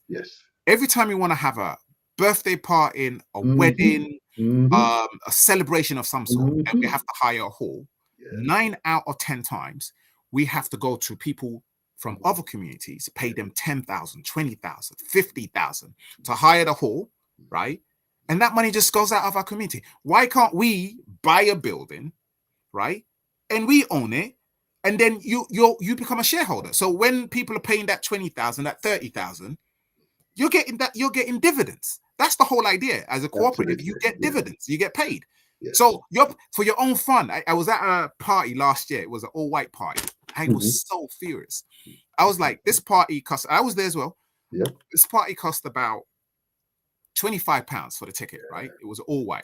Now, on the day, everybody at that party, almost everybody probably went and bought brand new clothes to show up, brand new shoes to show up, trainers to show up, got their hair did. So on average, every person was spending anywhere between, say, 65 and say 250. I say 250 because a lot of guys and girls were popping champagne. Yes. Right?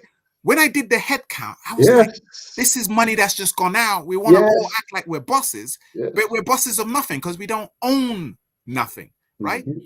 Most people don't really own. So we have an opportunity with an organization like the African Cooperative Union, which is FCA regulated, by the way, right? So there's accountability to the financial institution of the country, for us to pool our resources legally and invest in things that creates wealth, that benefits us. Why do we keep repeating the madness of not owning? The Asians, the Jews look at us and think we have to be the biggest dum-dums out there. I'm sorry, but we have to be the biggest dum-dums, because it's not rocket science for you to think, okay, yes, I'm going to do me. I'm going to build my own businesses. Fantastic. Go for it. But also be thinking, what's the backup plan? What am I doing collectively with my peoples? Them, and there's so much fun when you're making money with your people and you're building things with your people. Oh, it's such a beautiful feeling. I can't explain. It just warms you. And that's really where we need to get to as a people. We really need to get there. And we can't keep complaining about. And I'm just gonna land on this. Of course, we can't keep complaining about our children going into the drug game. All we do is do rap videos and sports. Well, we can't keep complaining, especially the ones that are hurting themselves. If we, the adults, the young adults, the mature adults and citizens, are not pooling resources to create that environment. Right? How many times do you hear of a Jew kid being stabbed up? Yes, indeed. Yeah. I'll land on that. Oh, and you make one of these profound observations. Profound observations. Only way forward is to work together, but hyper-individualism is getting in the way. I'm not going to call it hubris, greed. I'm not going to call it that. I'm just going to call it a cultural problem we have. Yeah, and it's partially a trust problem as well, Bertaj. And why I've got you here as a young man, because trust is a big factor. The lack of trust amongst ourselves, confidence, indeed, in one another. How have you overcome that lack of trust or confidence in each other? How have you overcome this within the African Cooperative Union? I wish I'd sort of refreshed my mind with a clip from Dr. Claude Anderson, who was talking to this trust factor. And I think it starts by, like-minded people coming together, right? Talking. And then you slowly start doing. Trust can only be built. You have to be willing to take a chance, take a risk, leave yourself open, believe. There's always going to be charlatans and sheep's and wolf's clothing. There's always going to be that. I can't tell you to trust me. You can only go by what I say and how I behave over a period of time. And that's how you know this is a trustworthy individual. So I think people just have to open themselves up to know that there are some people that actually do mean well and actually want to push things forward for us. But it's over time. Get involved in the conversation, meet up with people, talk, and then through that process, you start to formulate an opinion. You start to build that trust. I mean, I don't have all the answers. I wish I had a way to make Black people trust each other quicker. But the one thing I do know is I think about it this way. I'm like, I have children, unborn children coming, right? I want to create, and everybody does, whether you got children already or you're going to have children in the future. You need to be thinking, how do we leave a legacy that they inherit? You know, some parents have done really well. When they passed on, they left maybe their property, they left some assets, they left the will, they didn't leave bills. So as a community, what are we leaving behind? Because I'm seeing other communities leaving loads of things behind for their community. I'm looking at my community thinking, okay, if my son wants to start a business today and he needs $500,000, and let's just say this opportunity was going to turn out to be £1 billion business 5 years down the line. Right now, there's hardly anywhere for my son to go and raise $500,000 in venture capital. Indeed. There's no Black institution out there giving out that type of money. It's not as if we don't have access to the money. Collectively, we do, right? Anyone within our community that wants, you go begging other races, you know, other VCs for money. And if you look at the statistics of the money, so the venture capital that is dispensed to different communities in a year, I think less than 2% of venture capital goes into the Black community. It's even worse for the lovely sisters in terms of money that comes to them. So I kind of feel like, you know, how this trust thing, look, you just got, look, go back to the founders again. The problem with trust was why they went through 3 years. That's 3 years to get this organization set up and get it FCA regulated. Because I know at one point I started an organization called Grow Expo, and we were having meetings, had the same idea. And at these meetings, somebody will stand up for valid and ask, are you FCA regulated? And then we'll be like, well, you know, we're not going to steal your money. And then when I came across the African Cooperative Union, I kind of figured, do you know what? If this is FCA regulated, well, problem solved. Somebody has solved the problem. I'm just going to jump on board that ship. Absolutely.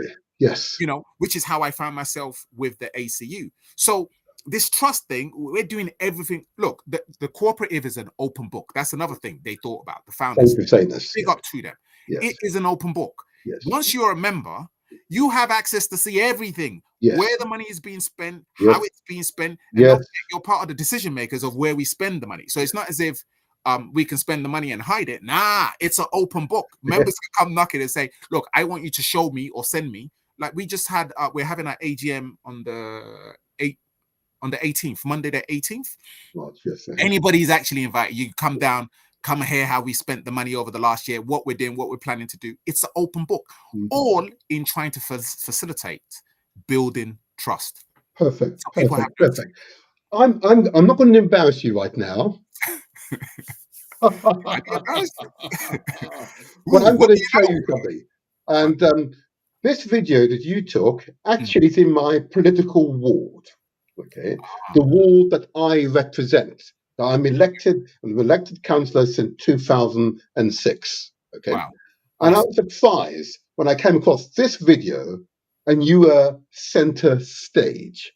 So not only have you spoken the words today, but you're acting, you're doing it. Okay, so I'm going to share this with you.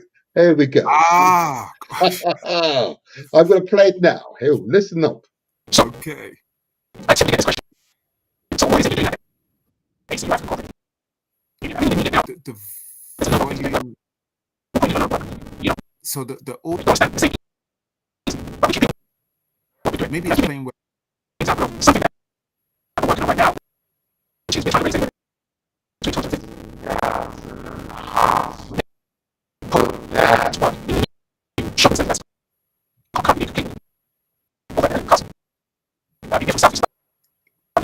can you hear the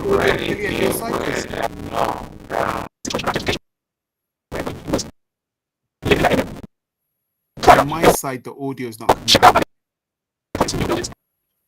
You know, gentrify the areas coming to the area, and that's simply so. shopping center in need.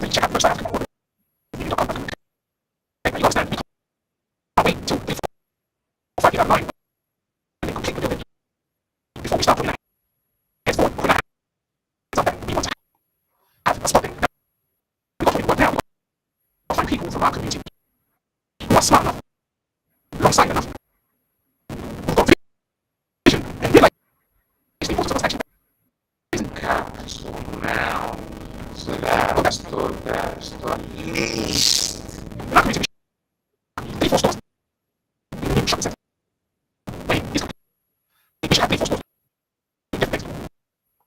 In that position, you need nuts so that we can pay for this.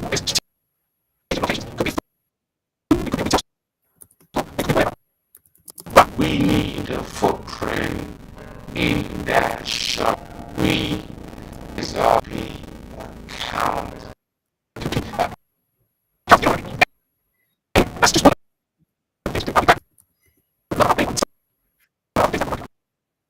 Support patch.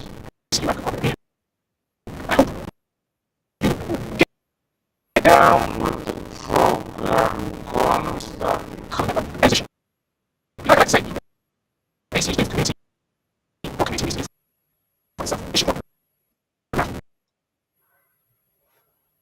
Wow, that was you, huh? Yes, thanks. I'm not too sure because on my side I couldn't hear the audio clearly. Oh, So you couldn't. Oh, okay. I hope others could hear it. I hope so. I was making sure. Yeah, apparently yes, it could. Oh, okay. Then Oh, maybe it's one just moment. my Let me side. just stop this second here. 1 second. That's right. Yeah. All right. I'm not sure why you couldn't hear it, but I'll work on that in a moment. Okay, Nevertheless, we could hear this end perfectly well. It was okay, perfect. fabulous. And you just happened to be, you did this apparently a year or so ago, focusing on my ward, which is Elephant Castle and Woolworth. And of course, we're creating a new town centre, okay, Yes. with excellent public transport access. We've got 2 underground stations, an overground station, and we've got access to more than 40 bus routes that lead into Elephant Castle.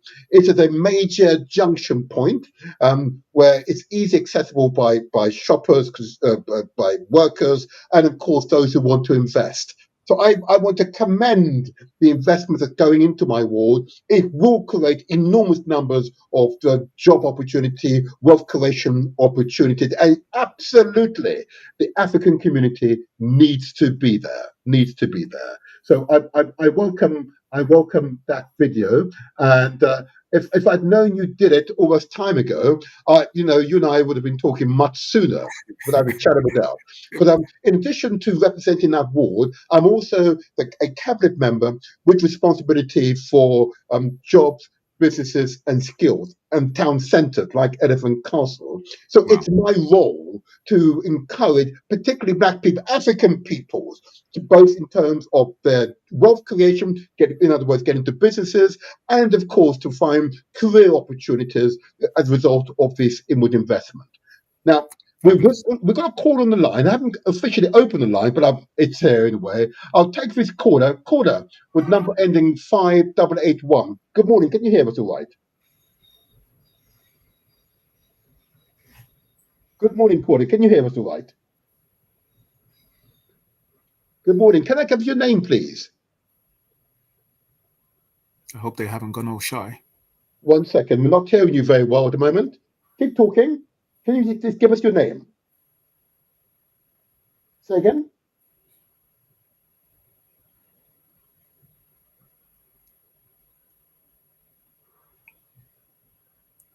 Yeah, you're a bit faint for some reason, but keep talking, keep talking. Do you have a question for Taj?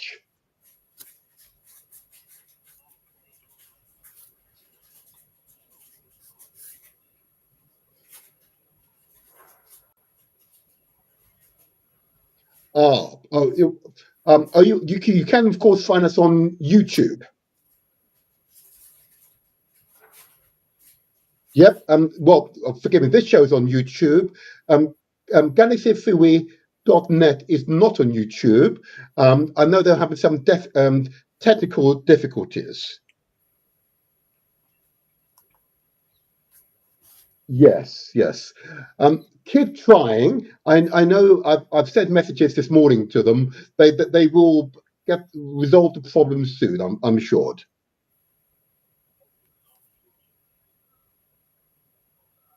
That's right. Hopefully it all goes well. Yeah.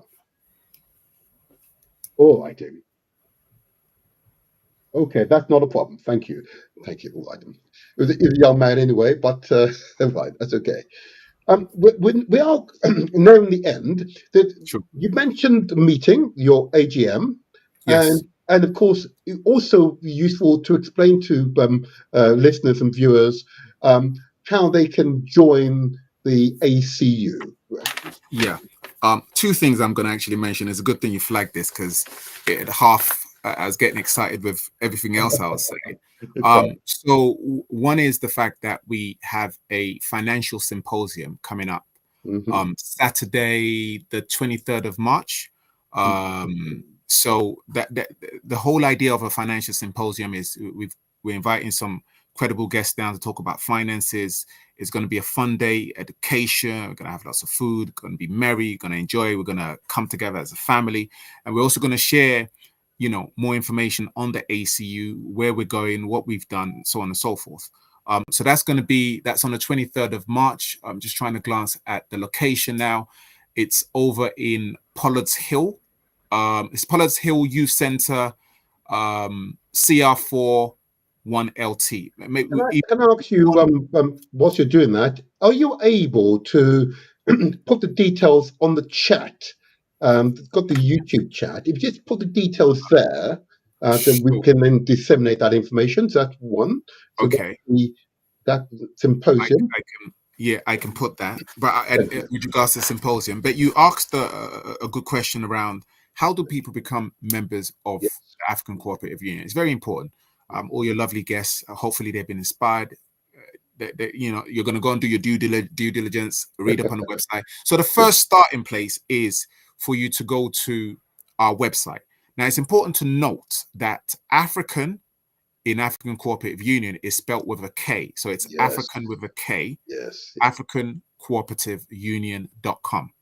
Okay. Or if you want to cheat, you can type in acu.coop, COOP. So that's acu.coop. It will take you to the same website. Now, once you get on the website, you pretty much click on membership at the top, and it will show you the packages. Click on packages, and you have the option to choose a package. Now, I'm going to just explain this part.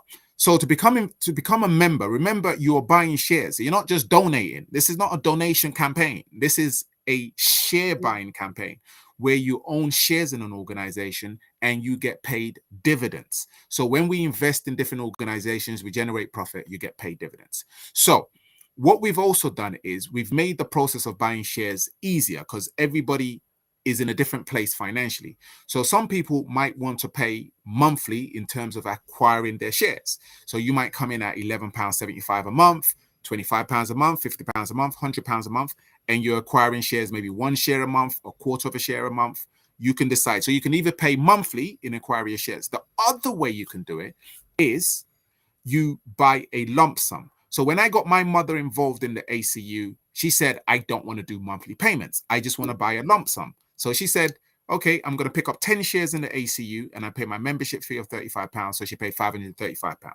But the minimum entry for anyone, if you want to buy a lump sum, is buy one share, £50, and you pay £35 membership fee. So the total amount is £85, and you become a bona fide member of the ACU that owns one share. If you buy two shares, that's 135. So you can either pay monthly or pay monthly or pay as a lump sum.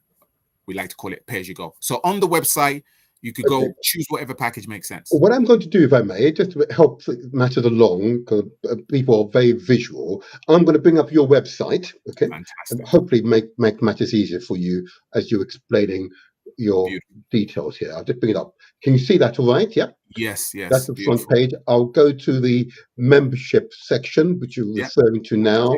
right. And yeah, you mentioned at the bottom here, at the bottom, Exactly, the £85 pay-as-you-go entry. Okay. exactly. Can So I you ask either come in on you, the forgive me, Todd, just for me, and I know I'm a bit slow at times hearing, I just wanted to repeat what you just said, this okay, basic entry level, how it's fantastic. done. Just So again, just make sure. Yeah. great. So when you in acquiring shares in the organization, because like I said, it's not a donation campaign, it's a share buying. You become a member by buying shares in the organization, which entitles you to dividends once profits come in.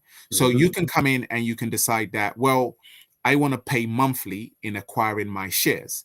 So you can start at £11.75 a month. That would give you pay £11.75 at the end of 12 months. You would have acquired one share. If you came in at the £15.92, which is the starter package, at the end of the year you will have acquired two shares. If you came in at, say, the silver package, you will have acquired 6 shares, and you're paying monthly £28.42 every month. At the end of 12 payments, you will now own 6 shares in the organization if you came in on a silver package. So some people want to pay on a monthly basis. That's just how their finances work, and that's what works for them. Whatever makes you happy. Now, if you're like my mother, who says, I don't want to do any monthly payments, she just decides, I want to just buy a lump sum of shares, and then I'm going to chill till I see a project of interest.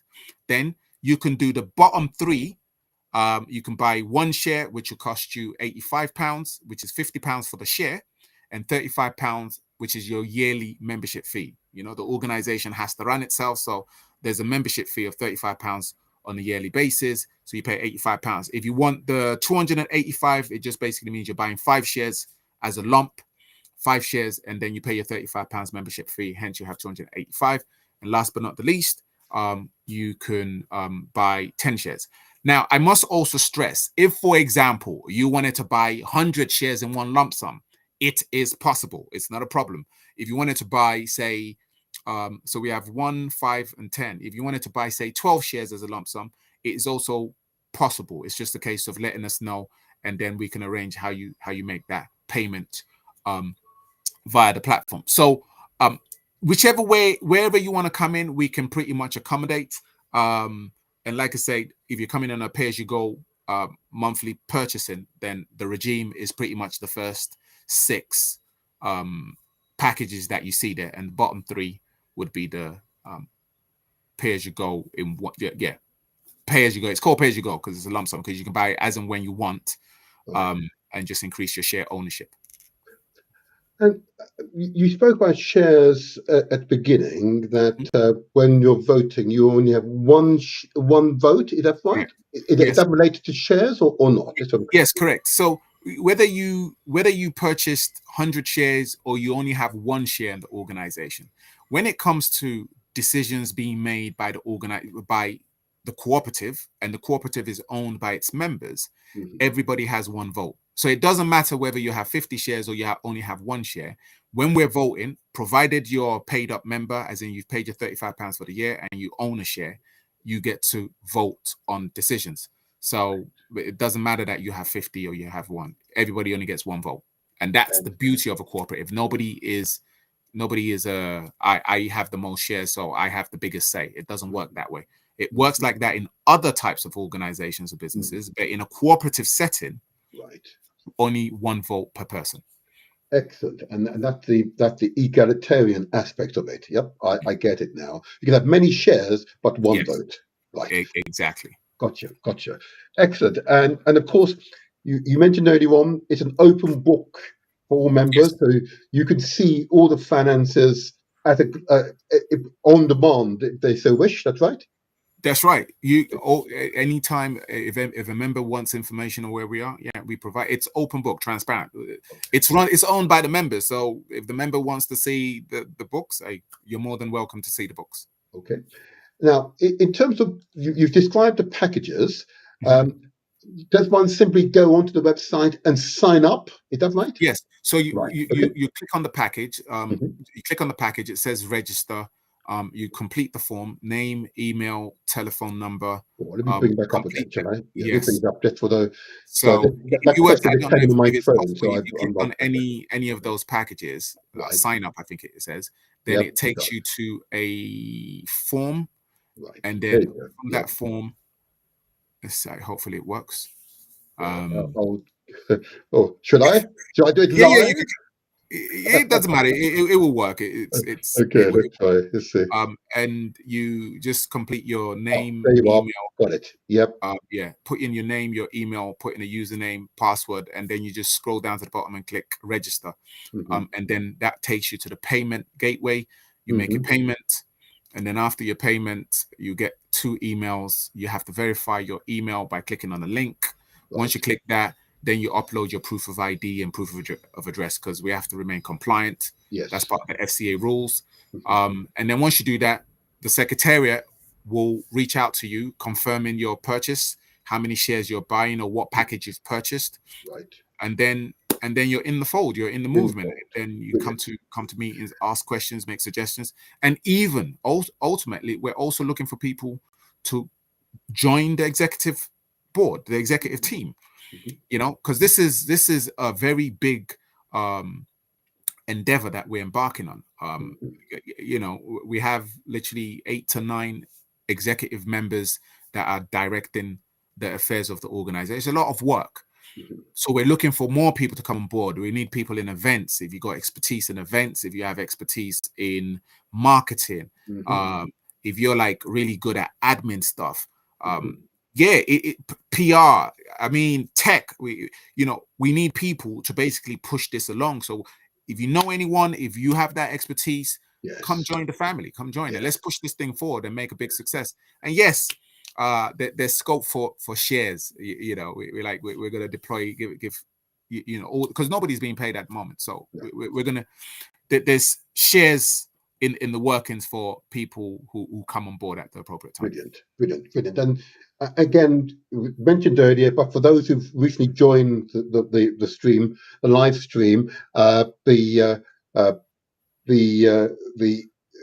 ACU is registered with the Financial Conduct Authority, and it's also part of the financial compensation scheme up to £85,000. Yeah, in other words, up to 85,000. It is the financial compensation scheme. In the event of a mishap with the organisation, that money is secure. Yep, it's underwritten. Okay, I think it was important just to state that. So there's those who are listening and are considering are aware of what is required and levels of protection.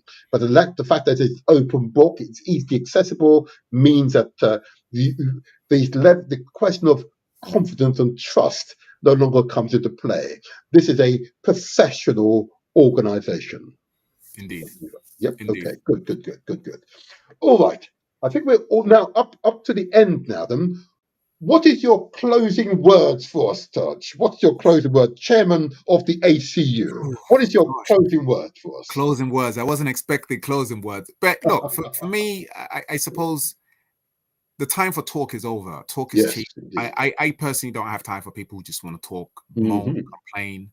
I have some other words I can use there. I just hate the moaning and complaining. And indeed, I just want people take control. Yes.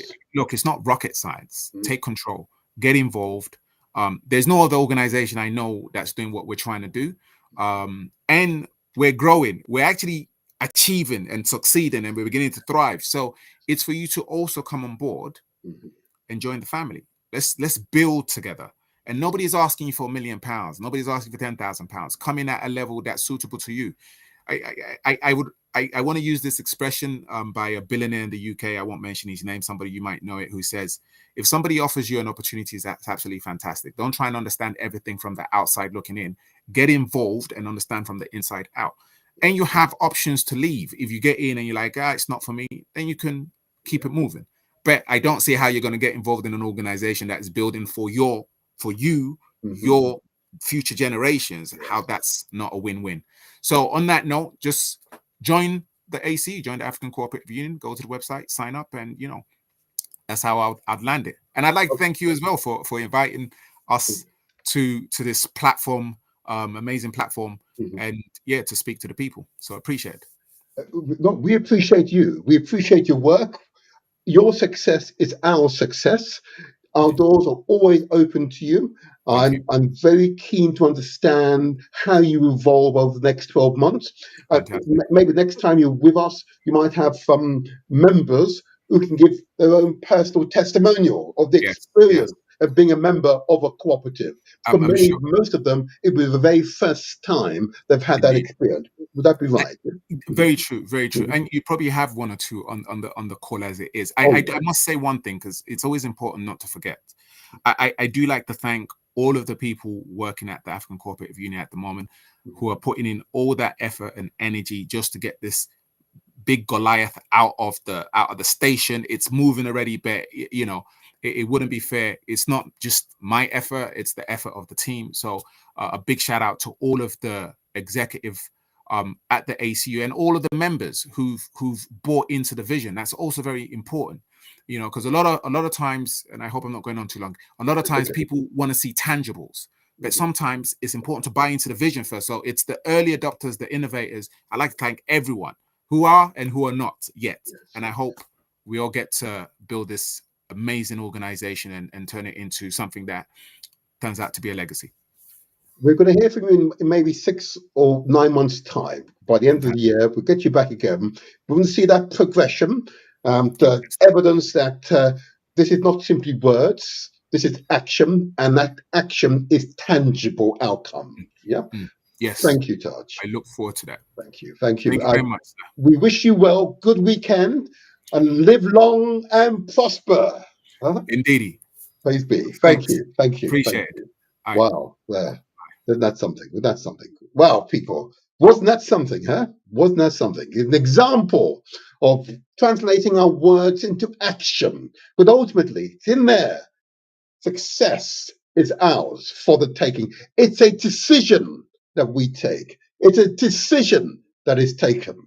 That we want to be successful. And therefore, our actions reflect our mindset. Yeah, our actions reflect our mindset. Okay, if you have a poverty mindset, poverty will be before you. If it's a prosperous mindset, prosperity will find you and enhance you. It is a mindset. Join the African Cooperative Union. All the safeguards are in place. Together, we can all make the difference. Yeah, and I've mentioned, of course, Elephant and Castle, and I have a personal interest in Elephant Castle as it's my political area. To have a personal interest to encourage entrepreneurs from our community to make inquiries, acquire those business units, both retail and workspace units. Take advantage of the booming economy that's occurring in Elephant Castle Wharf, that part of Southwark. And together with all the African communities right across the continent, for here in Britain, the Caribbean and beyond, we can together make the difference. Remember, we are our only barriers to this. We are our only barriers. To overcome the barriers, and together we will go forward. I see one of my ward colleagues has said, Naim Ali, united we stand. She's truly inspired, and she'll be on here soon talking about when she achieves an important role in the borough. Yeah, she of course will be in an ideal position to explain what that role will be. Okay. Now, before I go, there was an announcement I should make. As regards the, I get the details up with regards the Windrush show I did a few strongs ago. Okay, I did want to bring up the relevant detail, and I might have to ask the Windrush people to call in, but this is if I can find the details quickly. There is a yes, indeed, I've got details now. So the Windrush compensation scheme international engagement. It is a Zoom meeting that's been organised by the Windrush Compensation International Scheme. Now, it is to start at 3:30 today. Okay. Oh, indeed, it's in person. It's at number 45 Chestnut Grove, and that's SW128JZ. I believe that's Brixton or Stockwell. I believe that Chestnut Grove, those of you who know the area. Justice for Windrush Generation and the Joint Council of Churches for All Nations present the Windrush Compensation Scheme International Engagement Event. It's a hybrid event, as I mentioned. So at 3:30 today at 45 Chestnut Grove, that's SW12 8JZ, from 3:30 to 6:30. Now, there is a Zoom details here, but in fact, if you go to the Eventbrite and you type in then hyphen Windrush hyphen compensation hyphen scheme hyphen international hyphen engagement, okay, then you'll take to the relevant page and you'll be able to obtain the Zoom details. Okay, I won't give them over the air, or you can contact Roland.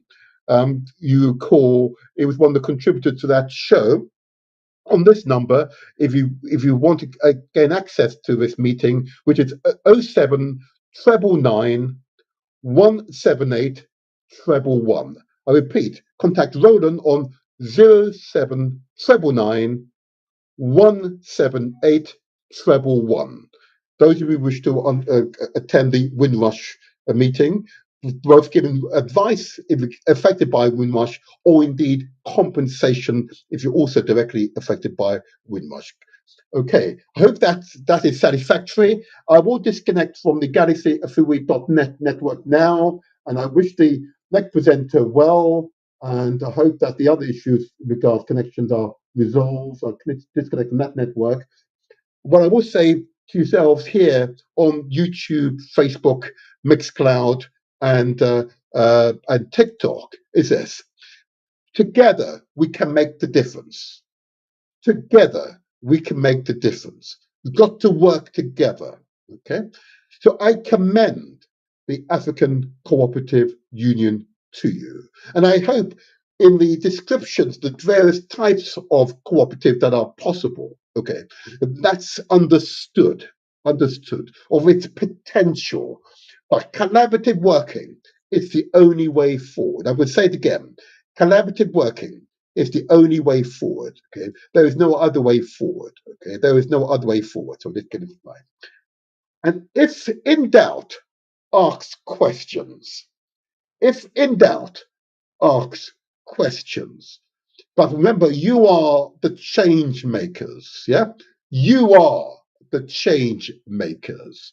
The theme of these shows, as you are well aware, is that we will translate our words into action, because success is ours for the taking. Oh yeah, oh yeah, oh yeah.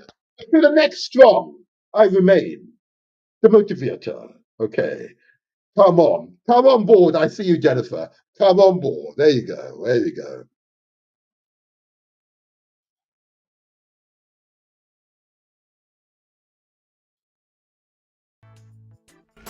Success is ours for the taking.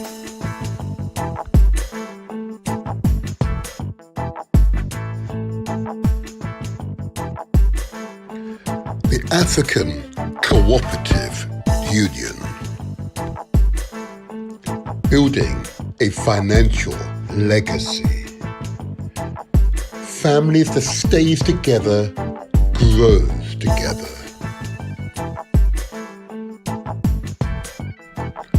What is a cooperative? Cooperatives are people-centered enterprises owned, controlled, and run by and for their members to realize their common economic, social, and cultural needs and aspirations. Purchasing cooperatives. A business owned and managed by individual businesses that who together to purchase their inputs collectively. Example, farmers collectively purchasing fertilizer, shopkeepers clubbing together to purchase their supplies collectively.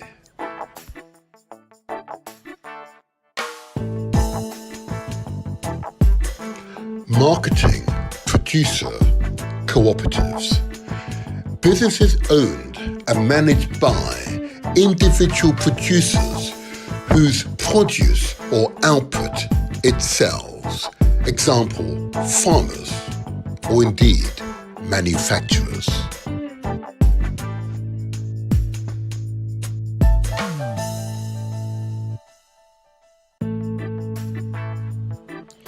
Supplier cooperatives.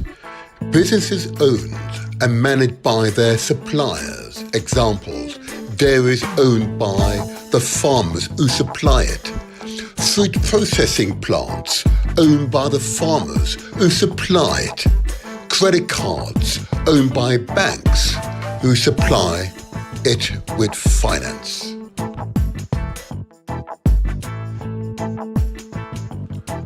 Consumer cooperatives. Businesses owned and managed by their consumers.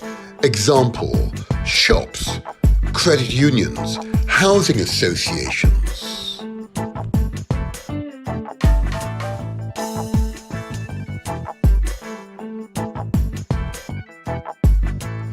Worker cooperatives. Businesses owned and managed by their workers.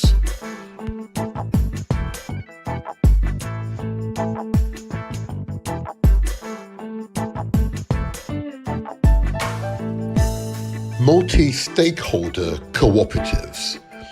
Businesses owned and managed by more than one of its stakeholders.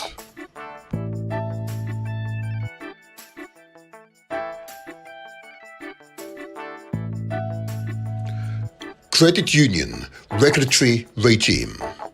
Credit unions are regulated by the Financial Conduct Authority, FCA, and the Prudential Regulation Authority, PRA. These institutions might be covered by the Financial Services Compensation Scheme, FSCS, which protects members' deposit up to a £85,000 limit. African Cooperative Union Mission Statement. The African Cooperative Union is focused on bringing people together to cooperate in achieving mutual benefit by pooling financial resources and knowledge. It aims to invest in people, entrepreneurs, businesses, and community projects that solve problems, create jobs, and generate generational wealth for its members.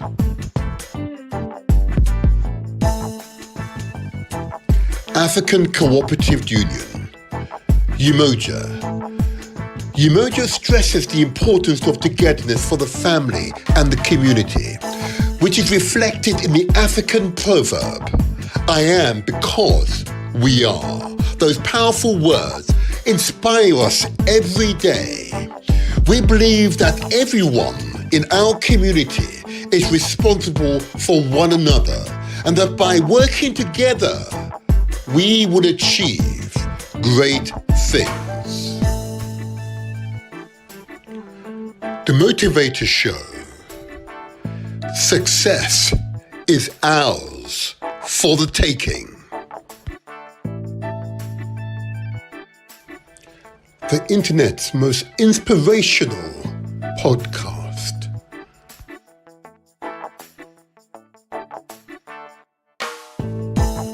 Subscribe to our YouTube channel. It's free. Press the like button and don't forget to leave a comment.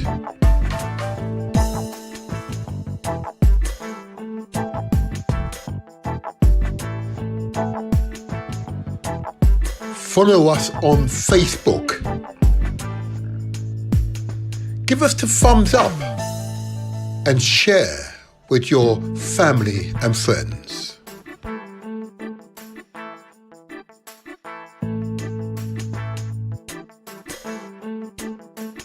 We are also on Instagram and TikTok. Follow us there too.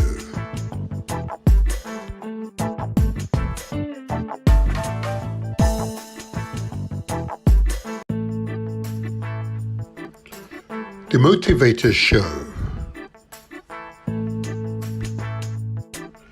Success is ours for the taking.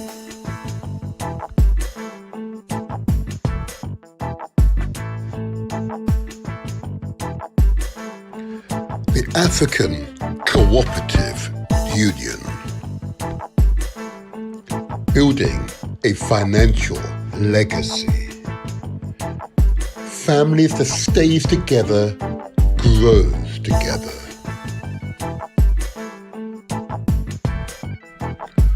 What is a cooperative? Cooperatives are people-centered enterprises owned, controlled, and run by and for their members to realize their common economic, social, and cultural needs and aspirations. Purchasing cooperatives. A business owned and managed by individual businesses that who together to purchase their inputs collectively. Example, farmers collectively purchasing fertilizer, shopkeepers clubbing together to purchase their supplies collectively.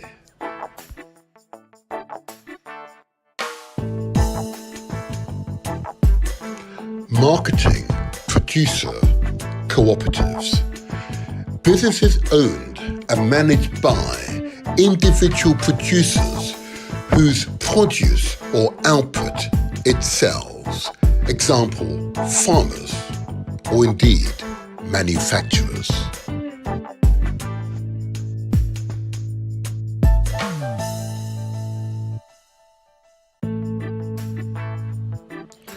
Supplier cooperatives.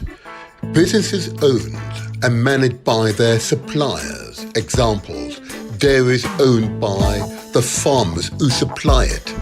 Food processing plants owned by the farmers who supply it. Credit cards owned by banks who supply it with finance.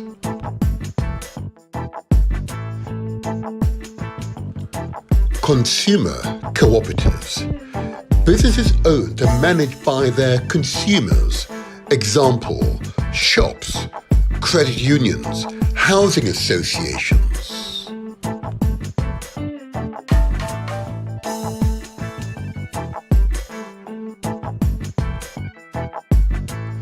Worker cooperatives. Businesses owned and managed by their workers.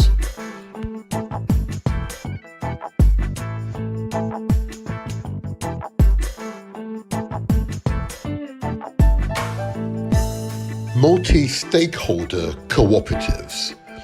Businesses owned and managed by more than one of its stakeholders.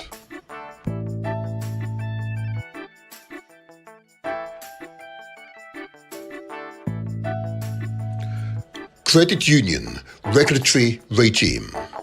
Credit unions are regulated by the Financial Conduct Authority, FCA, and the Prudential Regulation Authority, PRA. These institutions might be covered by the Financial Services Compensation Scheme, FSCS, which protects members' deposit up to a £85,000 limit. African Cooperative Union. Mission statement. The African Cooperative Union It's focused on bringing people together to cooperate in achieving mutual benefit by pooling financial resources and knowledge. It aims to invest in people, entrepreneurs, businesses, and community projects that solve problems, create jobs, and generate generational wealth for its members.